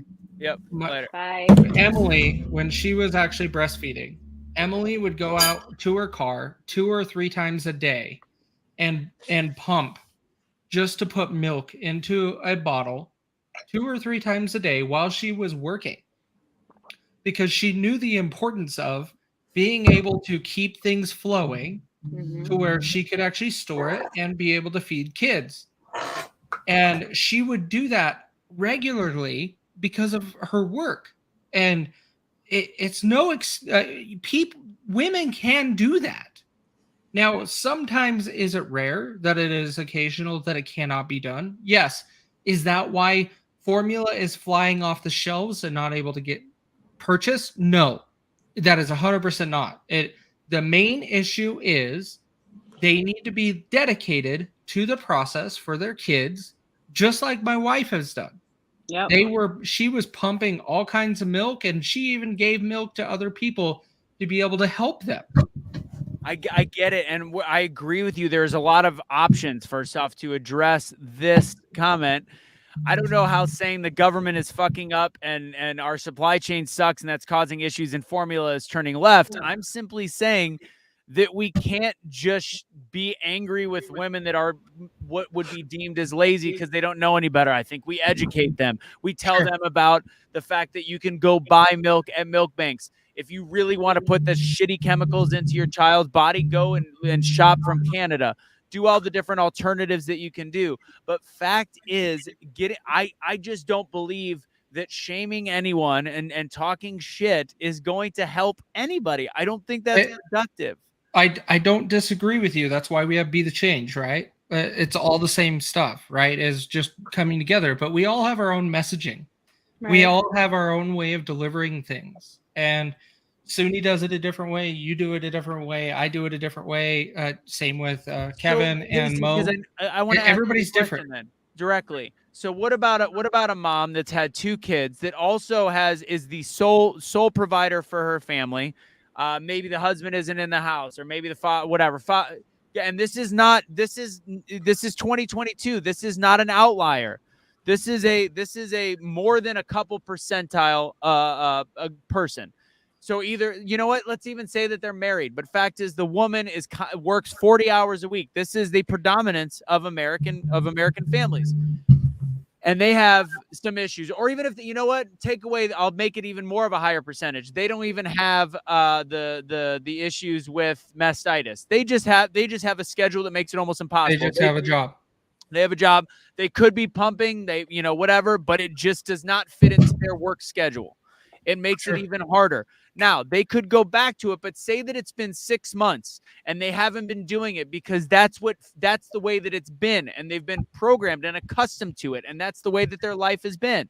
Okay. So all of a sudden you're throwing a wrench in there, and yes, you can start to produce milk again. This is not an overnight process. If you run out of milk, you've got a 2-week, 3-week, 1-month plan. You got to get prenatals. You got to get all back. What do you suggest that they do? So here's the thing. What do I suggest that they do? Is Emily and I, we were married for 9 years before we even had kids. The reason for that is to make sure we were prepared for having kids. And we wanted to make sure that these things were organized and we were in the right place. But if something was to happen, for example, I have friends that have done the same, that just happen to have kids early on, and they had to make it work. They're making it work. They're not making excuses. Formula does help, but it is not the solution. You need to get the nutrients from the mother. The mother provides you nutrients that you cannot get from formula. That is everything. And that is everything that needs to be done. We're not disagreeing about health. That this would be a conversation of like, moms, stop feeding your kids shitty formula. But that's what we're talking about, though. The formula is being utilized as a lazy solution because they are not pumping and they're not following up to provide the solution. Well, and I don't even think women are really trying that much anymore. Because like when you go into the hospital, they ask you, are you going to breastfeed or are you going to supplement? And the keyword there is supplement with formula. Yes. So it's like they give you an option off the bat where you should do what your body naturally is designed to do. And if you do experience problems, and this is where I have mentioned before that we are so used to convenience and we don't have the patience anymore for our children, is that sometimes you have to go through the pains of mastitis or bloody nipples or just your baby crying and being uncomfortable. And you just have to keep pushing through because your body is an amazing machine and it figures it out. And the baby works in conjunction with your body to get that milk producing. But you have to have patience. And that's what being a parent is about, is having patience. If you don't have the patience to wait on milk, honey, the rest of your life is going to be hell. Okay? Hell yeah. I'm telling you right now. And I think, Mo, that was a beautiful way of actually saying a best way to handle the situation. It's about tone. It's about tonality. It's about actually having a conversation. And that was my big issue with the other discussion point. And this is the fact that there's options instead of, I think the bluntness, it's the same issue like with Colin Kaepernick and the taking a knee. Yes, he is allowed to protest and be a dickhead however he wants to. He can take the knee, he can say it. I'm also allowed to say that does not help anything. And that was just my opinion on it. I don't think, again, there's a bunch of people that are like, yeah, that's exactly right. And I agree. Like there's not a single person here that's not more natural in terms of health and wellness and all the things. I hate the idea of formula. If Kelly and I ever have a kid, we're gonna have a huge brawl over it because she's not a breastfeeding type person. Like, it's just the what's gonna happen. But fact is, we've grown accustomed to something. It's very difficult to just tell people, well, suck it up, instead of, here's an idea. It's just a different way. So it's a different way. The main focus is on the messaging. That's all it is. Exactly. We all agree. It's just a messaging issue. Right. And honestly, we all agree on the fact that breastfeeding is 10 times better. Like A million times better. I get that. Like, not even a question. That wasn't the issue. But the issue is also the fact that, look at what's happening. The fact that people can get it at the border and we can't get it in the States. Maybe that's good. Maybe that's a healthy thing.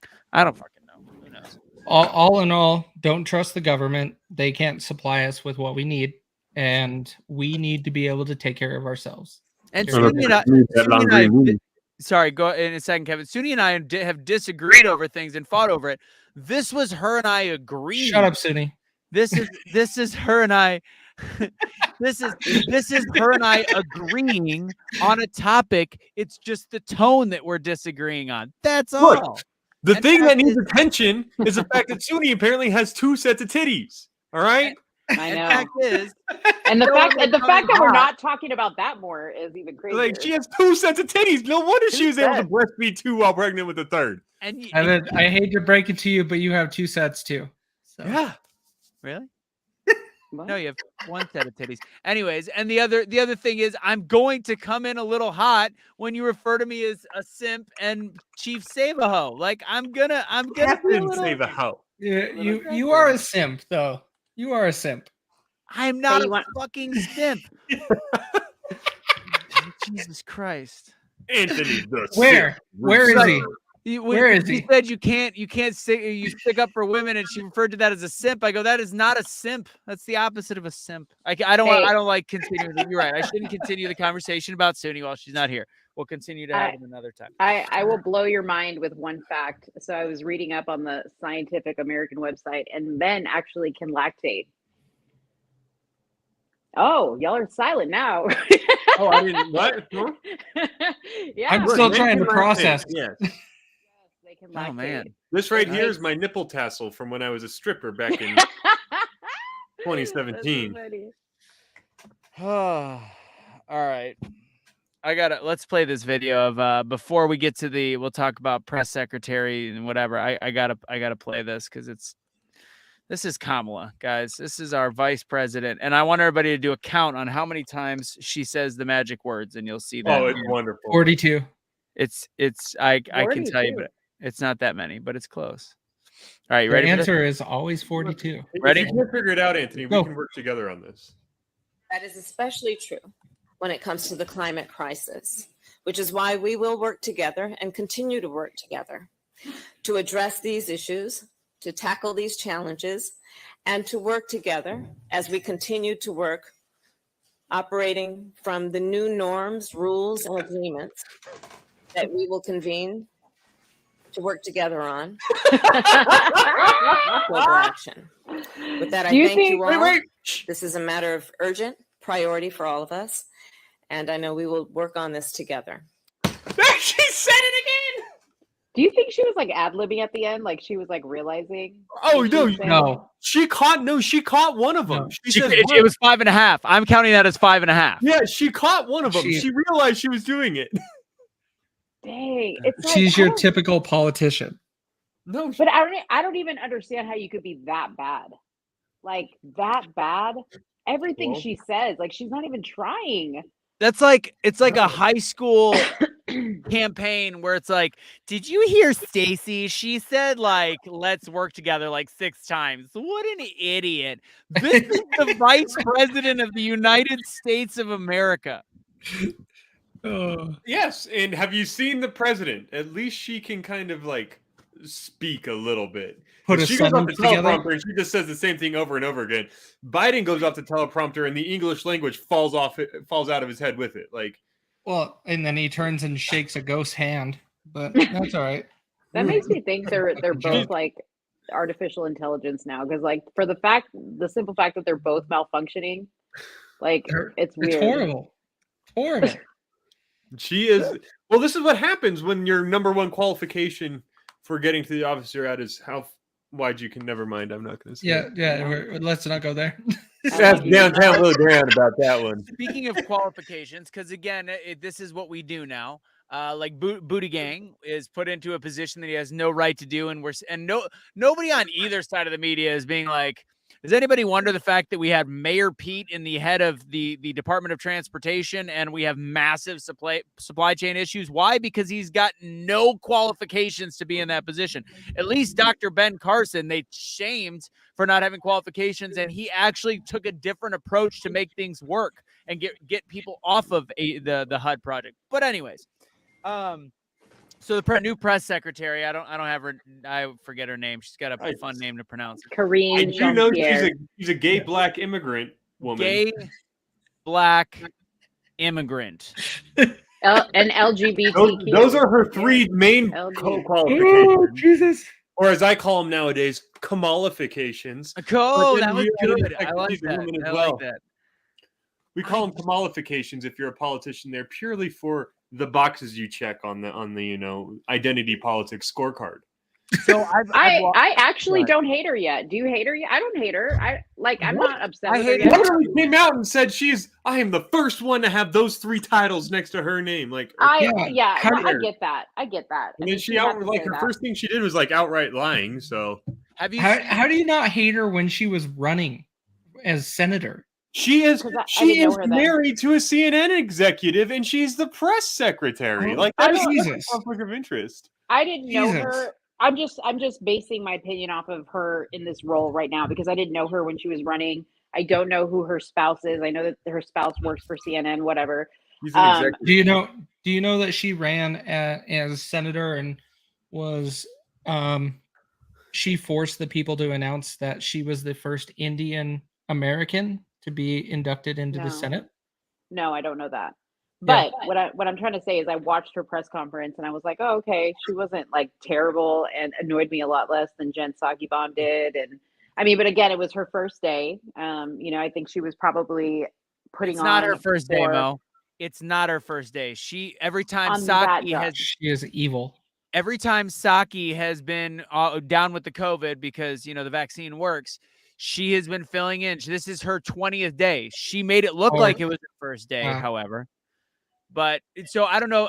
Mo, this is what I challenge you to watch. Go ahead and give a gander, because the problem is, much like the Department of Ministry of Truth czar, you should never be in this position when your previous opinion is as it is. So watch the Anomaly or Dream Rare on Instagram reel, where he plays a highlight reel of every time she was on CNN or on MSNBC or giving a speech saying, well, the ultimate thing is this is racist. Voter ID is racist. The voter racist. She uses the word racist like it is a just cherry bomb on top of a piece of ice cream. She puts it on every friggin' time. So she is somebody that is coming into a position. We already know why she's in the position. She checks all the boxes, and she, of course, will preach the rhetoric of racism in a country that has racists, but is no longer a racist bound country. And I misspoke. I thought we were talking about Jen. I was wondering about the Indian thing. I was super confused. It was Kamala, but with this lady, if you go back and look at pre-COVID, so when Jen Psaki disappeared right as COVID kicked in, and she came in and started talking, it was god awful. She couldn't figure out how to talk at all. Like she was awful, and it was horrible. Russo, your lighting. My neck does not feel good, though. I'll tell you that right now. But yeah, if you go back to early COVID and you pull her up and some of her speeches that she had, they were awful. You're gonna see worse than Jen Psaki almost. I mean, I think she's better than Jen Psaki started. I'll give her that, but she's also had some practice. I just think she is another shill to push an agenda. Sure. It's nobody will ever be McNamee, plain and simple. No, nobody will. Well, we all know you love Kaylee. So. I want to be press. I think I would be a good press secretary, honestly. Yes, you would. You would give really long answers. Yeah. First and foremost, I tell them why they're wrong. Second off, they'd be like, "Man, do I really want to answer this freaking softball question right now? Do I really want to ask this softball? Nah." You know, we skipped over a topic that I wanted to, and that's pretty much it. We're gonna see. I mean, it's the whole. I just, somebody like Grant. I don't know if you're still in the comments. Like, I know we disagree and we talk a lot of shit about you back and forth, but like, can you give me an argument on how Joe Biden is still a better alternative than what we had under Trump? All the way from the Joe Biden to the Kamala Harris to the administration to the press secretary. Like, what is it that Trump was worse at than what we have right now? It's good comedy. That's funny as shit. Can you imagine? Suni, no. Peter, hold on. Peter Ducey asked Suni, what's the administration's issue right now with the baby formula shortages? Well, what I would do, I would just take them titties out and give some more breast milk, because that's what tough ass women do, motherfucker. We should have Suni and I do a tandem press secretary every day before the event starts. Like, we stand behind it and then we burst out, and they get to find out who they're going to talk to today. Oh, Jesus. The one with the attitude problem or the one with the long-winded answers? I don't think the world's ready for that. Yeah, I don't think so either. So anyways, let's go into the WHO. So this was an added topic, and somebody brought up in the beginning it should be discussed. I mean, this to me is like, we're talking about the shooter. We're talking about Roe versus Wade. Meanwhile, sure, Biden is pushing not just the United States, but all countries to listen to the WHO in the last week of May to potentially make all the medical decisions of the world fall under the Chinese run. We see how China is running COVID there, fall under the Chinese authoritarian rule, the WHO rule on how to handle things like COVID or the next COVID, which, shocker that they keep talking about that around election time. Might as well. By the way, do you know that Biden just approved 8 more free COVID tests to Americans? Yes. Why would we want to have so many positives? Oh, wait, look at the time. We're getting close to election time. I was going to say Christmas, but election works. It's a situation, plain and simple. Yes, she did date Montel Williams. Leave Suni alone. Suni's in the comment box. Chill out. We're having fun with Suni. She's right there. Calm down. Jeez. Come on, Tracy. Tracy, calm down. If your tits are gonna get hot like that, then I need you to produce some milk for women that can't have any. All right. I can produce good milk. No, you can't. Ask Joey. Joey boy, come here, man. You can ask the dog. You can ask the dog about my milk. I don't want to know what weird shit you do with peanut butter in your house. Joey. Oh man.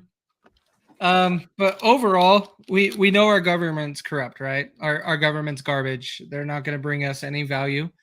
They do not have our best interest in mind at all. And we need to start looking out for ourselves and for our neighbors. That is what we need to be doing.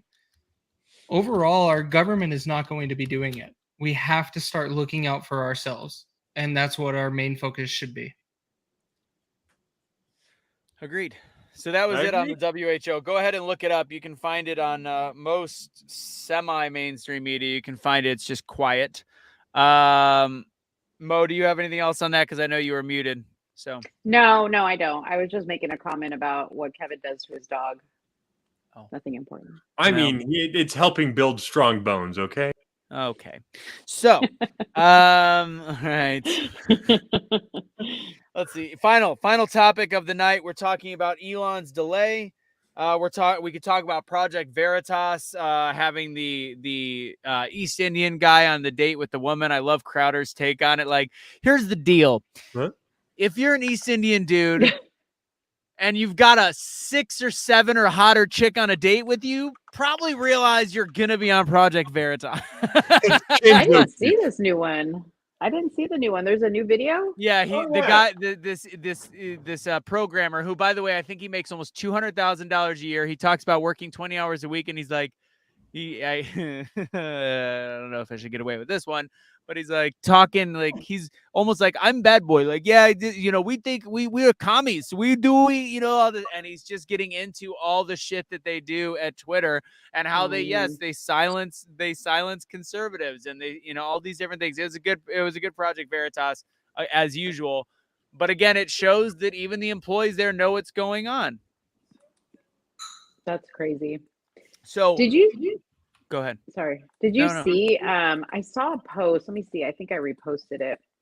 I think it was on Newsmax, and it was talking about nearly half of Joe Biden's 22.2 million Twitter followers are spam bots.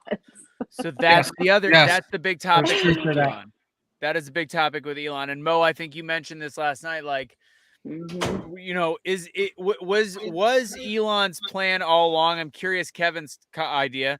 Was Elon's plan all along to buy Twitter, or was it to force discovery so we could realize that they are completely full of shit? And either he gets them, because now he's already said he will not be paying the same price for them. So either the sale's not going to go through, or because, and the fact is, he doesn't have to pay the $1 billion if when he went through fiduciary discovery and responsibility, he gets to set his own price at this point. So do you think this was, he's uncovered the fact that they're full of shit and their numbers are full of shit. Their bots are full of shit. They've been lying to shareholders. What do you think? I think that's exactly what he was trying to do. I saw predictions that 11 million of the president's followers are bots. So that would how many? 11 million of the 22. Okay, that's a lot. That is significant. So that would make 40.5 million were bots or dead. Anyways, just to point it out to you guys, if you guys go look at Joe Biden's posts on Facebook, for example, and you look at his posts, the top posts are all the same people every comment. Mm-hmm. The top 4 to 10 comments are always the same exact profile. If you just go look at that. It's weird. Super weird. So do you think he's still going to buy Twitter? Yeah, well, I think he does want to buy Twitter, but I think he's trying to get a deal here, and he's also trying to put them in a position where they have to accept whatever deal he puts before them. What happens if he doesn't buy them? Do you think Twitter is gone in the next calendar year, or do you think they survive? It's got too much of a cultural icon. It is the most influential political tool that exists right now. In what way, though? Because right now it's very underutilized. It's only underutilized, and it's still shaping elections. It's still got Donald Trump elected in 2016. Twitter did not get Donald Trump elected in 2016. Facebook did. No, Twitter had way bigger. Facebook's impact is amongst the boomers. Twitter is 40 and unders, and it requires that people have to engage with directly 40 and unders, and that's the most sought after, desired block for every Anthony. You know this marketing. What is the number one demographic you're going for? You want to go with the 18 to 35 year olds. Yes, there's a reason for that. Because they're the most influential. They're the ones that have the most buying power. They're the ones who are most active. They don't have the most voting power, and Twitter doesn't even embrace them. No, Correct. Twitter embraces them. It's a no, they don't. Instagram and TikTok rule that demographic. Correct. Well, in TikTok rules it for a different way. But Twitter has an influence, especially with political elites, especially going beyond America, that is just unmatched in terms of its actual discourse and stuff. Its influence is dying, I will say, but TikTok is not there yet as far as having actual impact on policy. Because even libs of TikTok, TikTok is the libs of fastest growing TikTok social did media not get platform. did not get shit done until it was posted to Twitter. What is the most effective thing that's gotten things done? Taking TikToks and putting them on Twitter. I will say I agree with you. The effectiveness on Twitter, I don't think that they are too big to fail, though. I think they're at a point right now. They're not too big to fail. The lawsuits that will ensue if say Elon goes, I have now found that in discovery, 17.5% of the accounts. That's almost 4/5 of the. I'm sorry, 1/5 of the accounts are invalid and they're bots, which means they've been cooking the books. They've been lying to shareholders. That would cause the stock to plummet. Once the stock plummets, you then will have shareholders doing class action lawsuits. You have one class action lawsuit after another. And yes, they seem like they are a cultural norm, but if you don't have the money to pay your business, you will fold. Do I think they will fold if he doesn't buy it? I don't, but I don't. I honestly, I wouldn't rule it out. Is all I'm going to say. Well, let's put it this way: do we think Twitter is a poorly run business that has not capitalized on all its potential? 100%. Yes. Okay, so investors will also think so. Therefore, when its stocks plummets, what's going to happen? People are going to invest in the business they know is failing, not because it's not useful, but because it was poorly managed. Why do you think Elon Musk has them by the balls at only 9.42%? But what I'm saying is, even Anthony, in your scenario, like, I do agree with you, that's potential. But the question becomes, will it go away? No, because people are going to invest in it, and people are going to invest in it it might be another group set up by Elon Musk doing it. But the fact of the matter is, it's not going to go away, not because it's too big to fail, but because it's so, look at where it's at, and it's not even being run well. If they get rid of 20% of their users, guess what? Sure. People are going to look at it and be like, they had 50% less users than they should have had to begin with. Well, and honestly, I get what you're saying, and I agree with you in a lot of regards, because I honestly think that Twitter has grown significantly just over the coming months since Elon Musk and all of this talk. I think that has really changed everything for Twitter. Like, I look at my feed, I have a whole lot more activity than I've ever had in Twitter than I've ever had before. But when it comes to what Elon Musk is doing, I think what he's doing is positioning himself to just get a better deal, because he's learning, like, hey, you don't have all of the people that you think you really have. And that's what he's doing right now. That's very fair. Yeah. And this one is, to me, 10% chance. That's what I'm giving this.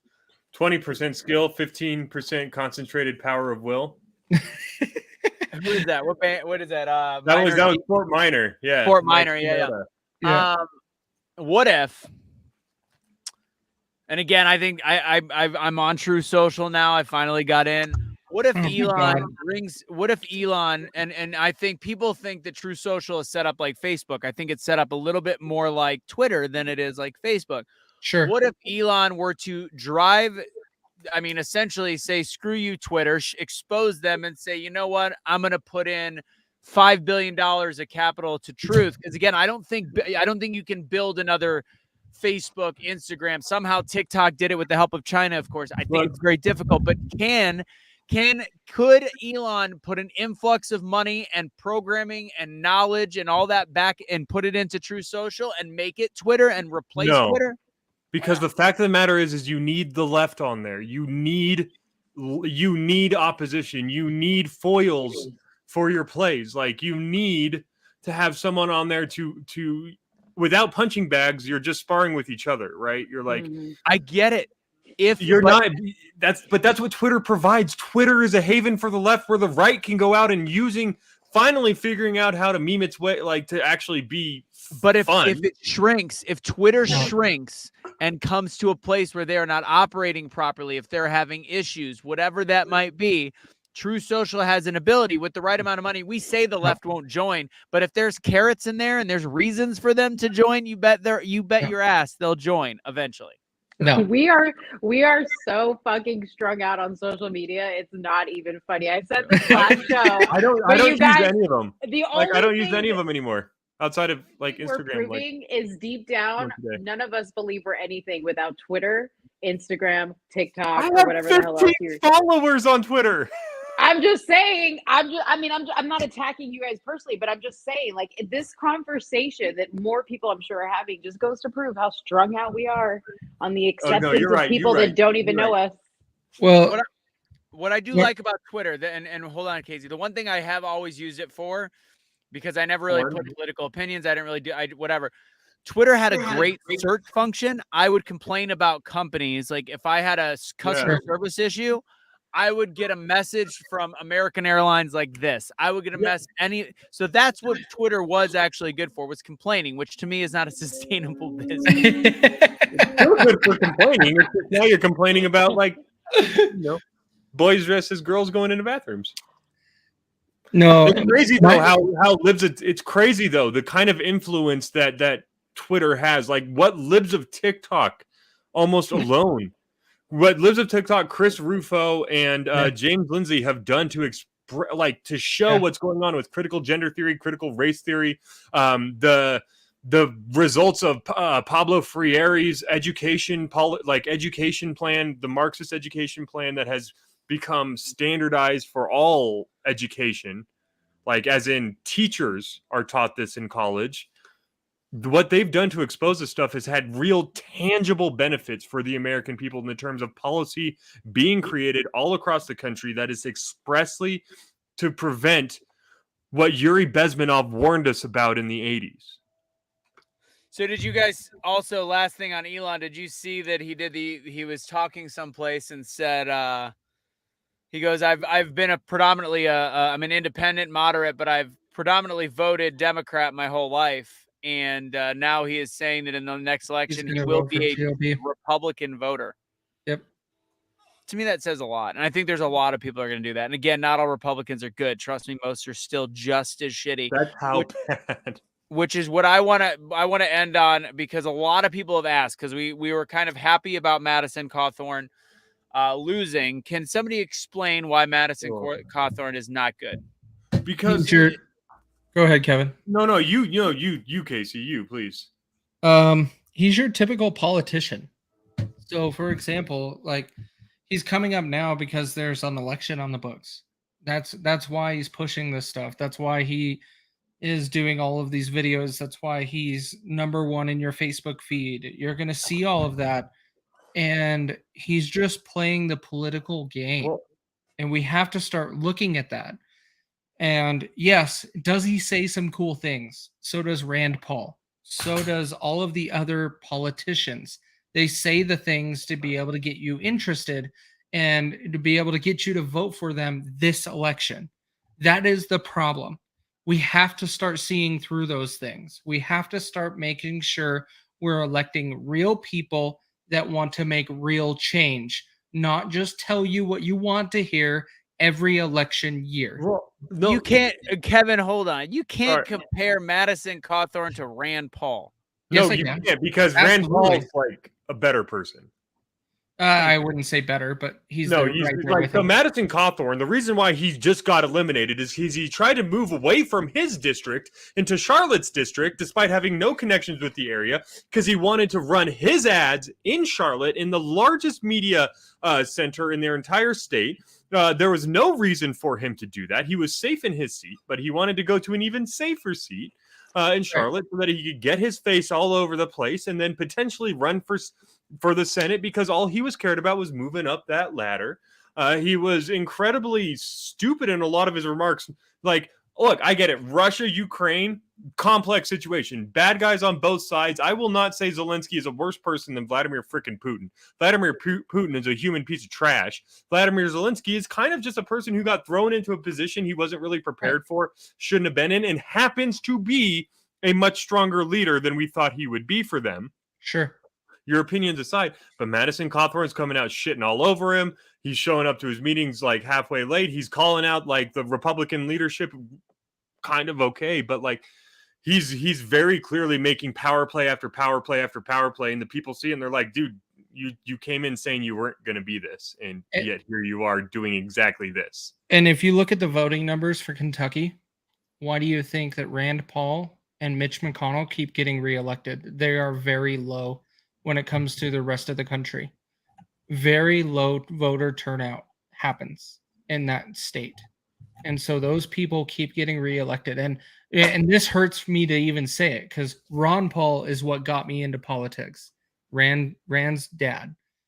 But when it comes down to it and I start looking at these things, no, like they're not good people. They're just politicians. That's what they are. They are straight up politicians. We have to start calling them what they are and removing them after they've been there for 1 or 2 terms and they do not need to be there any longer. Look, I my thing is like I don't care about this term limit bullshit. Like if I have a district that wants to keep voting for me, go for it. People of a state should be able to vote for their whatever representative they want over and over and over again. Age limits is what matters. Rand Paul has gotten since COVID, he has gotten closer and closer to his father Ron. He was expressly, I agree with you. Earlier on, he was expressly like, look, I understand. My father is one of the greatest libertarians that's ever existed. So if I'm a Republican, it's because I'm a Republican, not a libertarian. He's a libertarian at this point.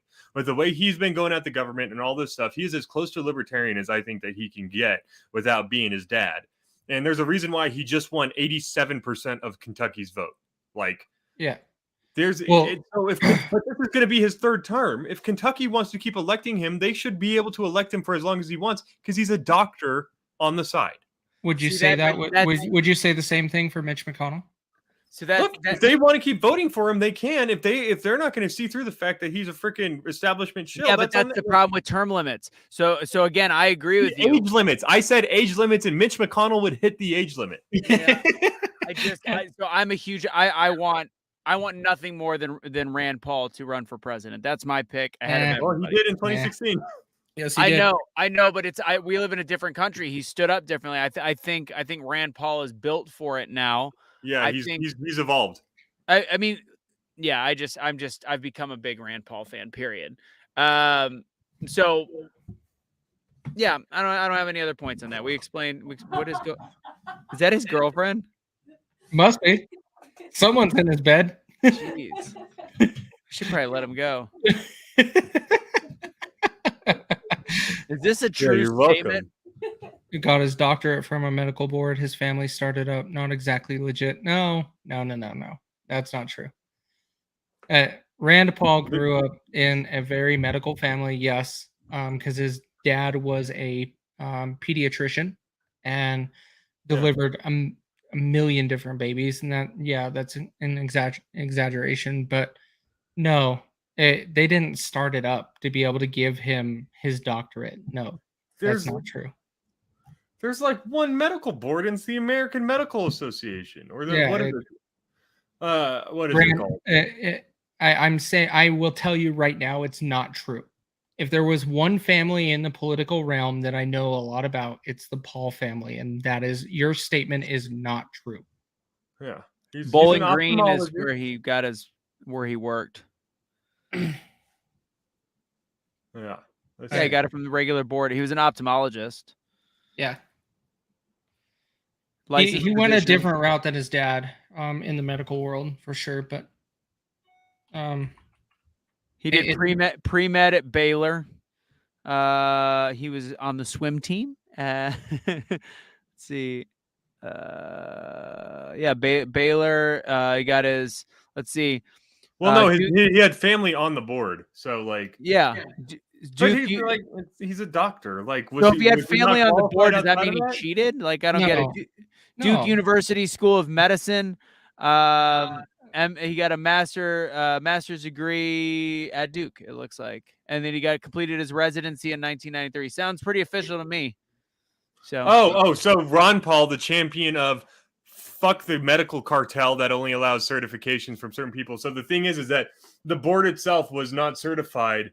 It was not accepted by the accrediting entity, by the American Board of Medical Specialties, aka like the cartel doesn't like other people not participating in the cartel. You know what?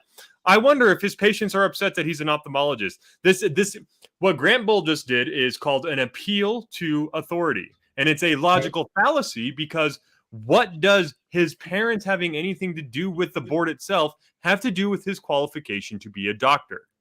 Right. This, in fact, what Grant Bull just did there is explain part of the reason why medical care is so expensive in this fucking country, because we have a cartel on licensing. We have them. There's an absolute cartel. You can only get licensed by a certain amount, a certain groups. There is no additional licensing boards that have the quote unquote credibility. It's like, yeah, we need more doctors. All right. How about we get more accrediting agencies going? Let's decrease the price of medical care here.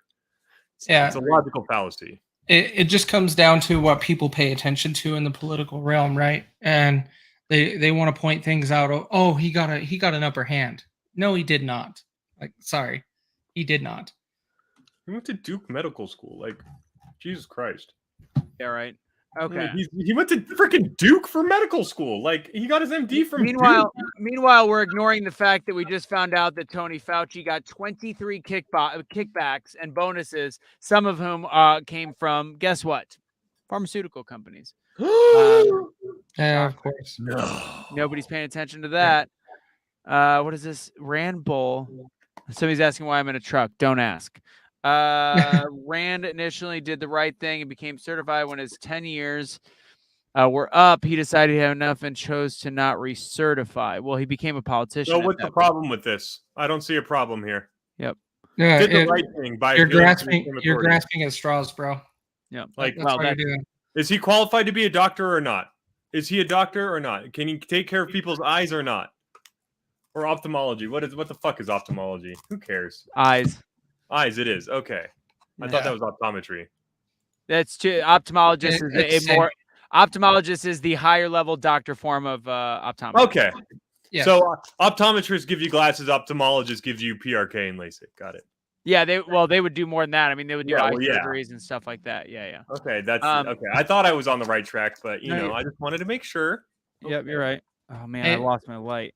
There we go. Overall, Grant just doesn't know what he's talking about. He did good for minding his business for most of the. I mean, it's not.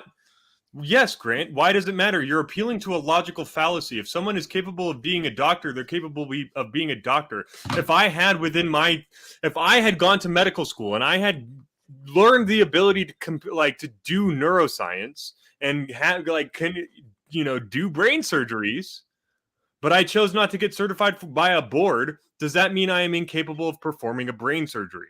And okay, so this is a whataboutism. We care about nepotism when somebody doesn't deserve something, but he deserved it. He graduated. He graduated with distinction from Duke University. He went through he pre-med at Baylor. He did everything needed. He practiced. If you want to actually bring something up, he had 2 male practice suits. One that was dropped, one that he paid. It's just life. He was a doctor. He served as an ophthalmologist. Yeah, the argument you could make is that the medical school he went to wasn't a certified medical school, at which point that's a better argument to make. Oh, he went to Duke? Yeah, you can't make that argument. You go to Duke, you're going to be a doctor. Whatever board you certify with, you are certified to be a doctor by dint of going to Duke. Everything beyond that is just the government cartel. It's just another way to make healthcare more expensive and inaccessible. And the way that he can go toe to toe with your Lord and Savior, Grant, which is Tony Fauci, shows that he is more than capable. But by the way, anybody that I know that actually got treated by Fauci in the 90s and 2000s, which I do know 2 people, he was he was an imbecile, not of AIDS. He was also a regular practicing physician then. So what? He's on the board, and Jesus Christ. I don't think he's getting it. Grant, just have a good night, man. Just have a good night. All right. We can't help you. So if you're talking about nepotism, we've got Joey Basement's son. Let's talk about nepotism. But that's where somebody is completely not qualified, never went to medical school, and they're getting $10 million. Whatever.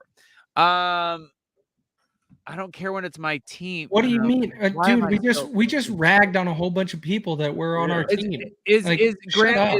When you say, and I don't know if this is true, but the VP, his wife, VP, father-in-law, secretary, were they snorting Parmesan out of carpets out of dumb fucking curiosity?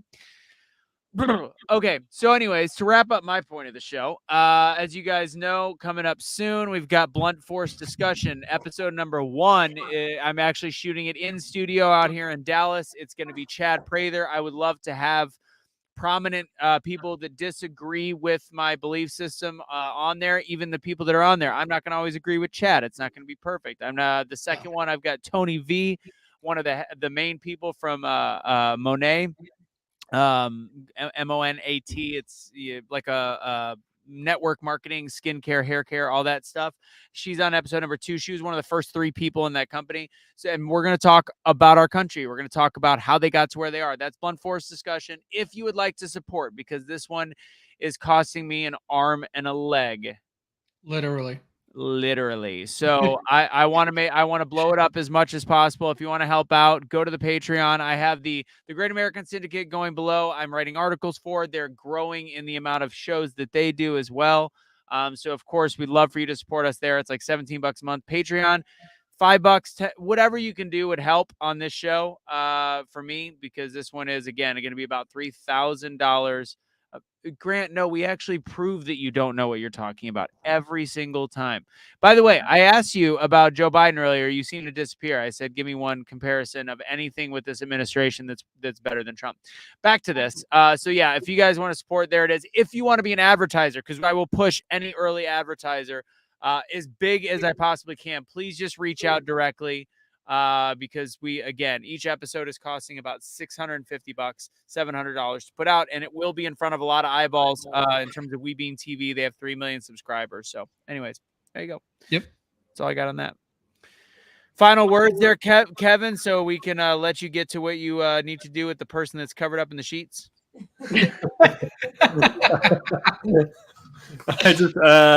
Are you going to keep the graduation cap on? Yeah, for the rest of the show, of course. Oh, never mind. I meant something else. Go ahead. Oh yeah, no, I'm gonna put the gown on for that part too. I just want to say, it's great when we have these disagreements, especially when you have moments where Anthony says things as preposterous as the government won't fuck things up.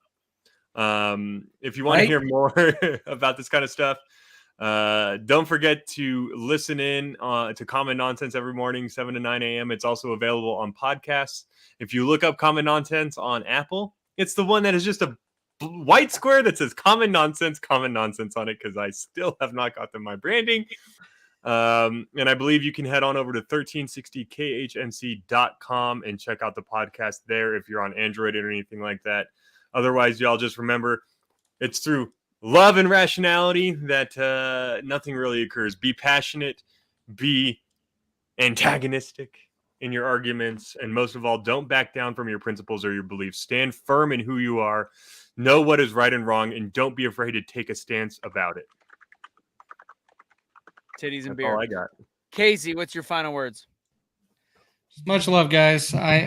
After this week of me being out, I realized a lot of things, that just love on everybody around you and take care of the people that you love and give them the support that they need, but also know that your country needs you at the same time. But make it a great day, guys. Mo, what do you got? Man, I feel like I have to put out some major heartfelt message after all those. I don't really have that much to say other than people need to, I always say this, need to just wake up, stop being so freaking emotional about things, stop being triggered by the internet, because before you know it, our freedom will be gone, gone, where it won't be recoverable anymore. So, and follow me on Instagram if you want to hear about the Johnny Depp trial. That's all I care about. And I am Simp Save a Ho. That's what I do. I jump in on conversations and I save a ho. That's apparently the new name. I like it. You need a t-shirt. You need a t-shirt for that. You need to Simp put it Save on a Ho. merch. Mm-hmm. It's not a bad idea. Yeah. Anywho, with that said, again, the event that I was a part of this last week, the Whiskey and Warriors, and being around a lot of the Gold Star families, being around veterans, being around that group, and being around a room of 300 people that all, and it was so, I should tell you guys the cheers. That'll be how we'll end. There is there's still a lot of love for this country, and we forget it. And there was young people. So the girl, the oldest daughter of Jeb, the one that had passed away a couple of years ago, she got $100 bill from Tom Verano, the painter, and it was all crinkled. He did this trick and he gave it to her. And I find out later, we gave it back because my mom didn't know, because she was working the table. She did the merch table. She didn't know who that girl was. She went to the table. This girl, I think she's 12 years old, something like that. With that $100, that crinkled $100, bought a Let's Go Brandon hoodie. That's awesome. We gave her, of course, the $100 back once we found out. But it shows that there is young people. I talked to a parent that had a kid that there is school districts that still take pride in autonomy of politics, and we still do have an opportunity in this country to get it back. And we're not the silent majority anymore. We're realizing that a lot of this majority is this loud majority or loud minority is fucking bots on Twitter. We have to realize that. Like, we're learning so much that we are not alone. Speak up so that we can't be squished and squashed. So my cheers that I did, because I have my favorite cheers I've done for years. So I have a styrofoam cup. So I did it at this event, knowing that I was in good company. But I love the Rat Pack cheers, which is there's 4 things you don't do in life. You don't lie, you don't cheat, you don't steal, and you definitely don't drink. But if you're going to lie, you lie for friends. If you're going to cheat, you cheat to win. If you're going to steal, you steal their hearts. And if you're going to drink, you drink with me. So I have a special 4 things you don't do in life. It's a good one. There's 4 things you don't do in life if you're Joe Biden. You don't lie, you don't cheat, you don't steal, and you definitely don't drink. But if you're going to lie, you lie about your test scores in college. If you're going to cheat, you cheat the American people. If you're going to steal, and I think y'all know where this one's going, you steal an election. And if you're going to drink, you know the thing, and drink the Kool-Aid. You drink with the big guy. You drink with the big guy. There you go. That was it. That's good. Pretty good. Anyways, cheers welcome to our school system right now. All right, guys, take it easy. Have a great night. We will not be here next week. It's episode number 100, and I will be traveling back from Commie, New York. I have a wedding out there, but you will. What does that say? California. Don't California, my Colorado. I love it. I love it. All right, take it easy, guys. Have a great night. Bye.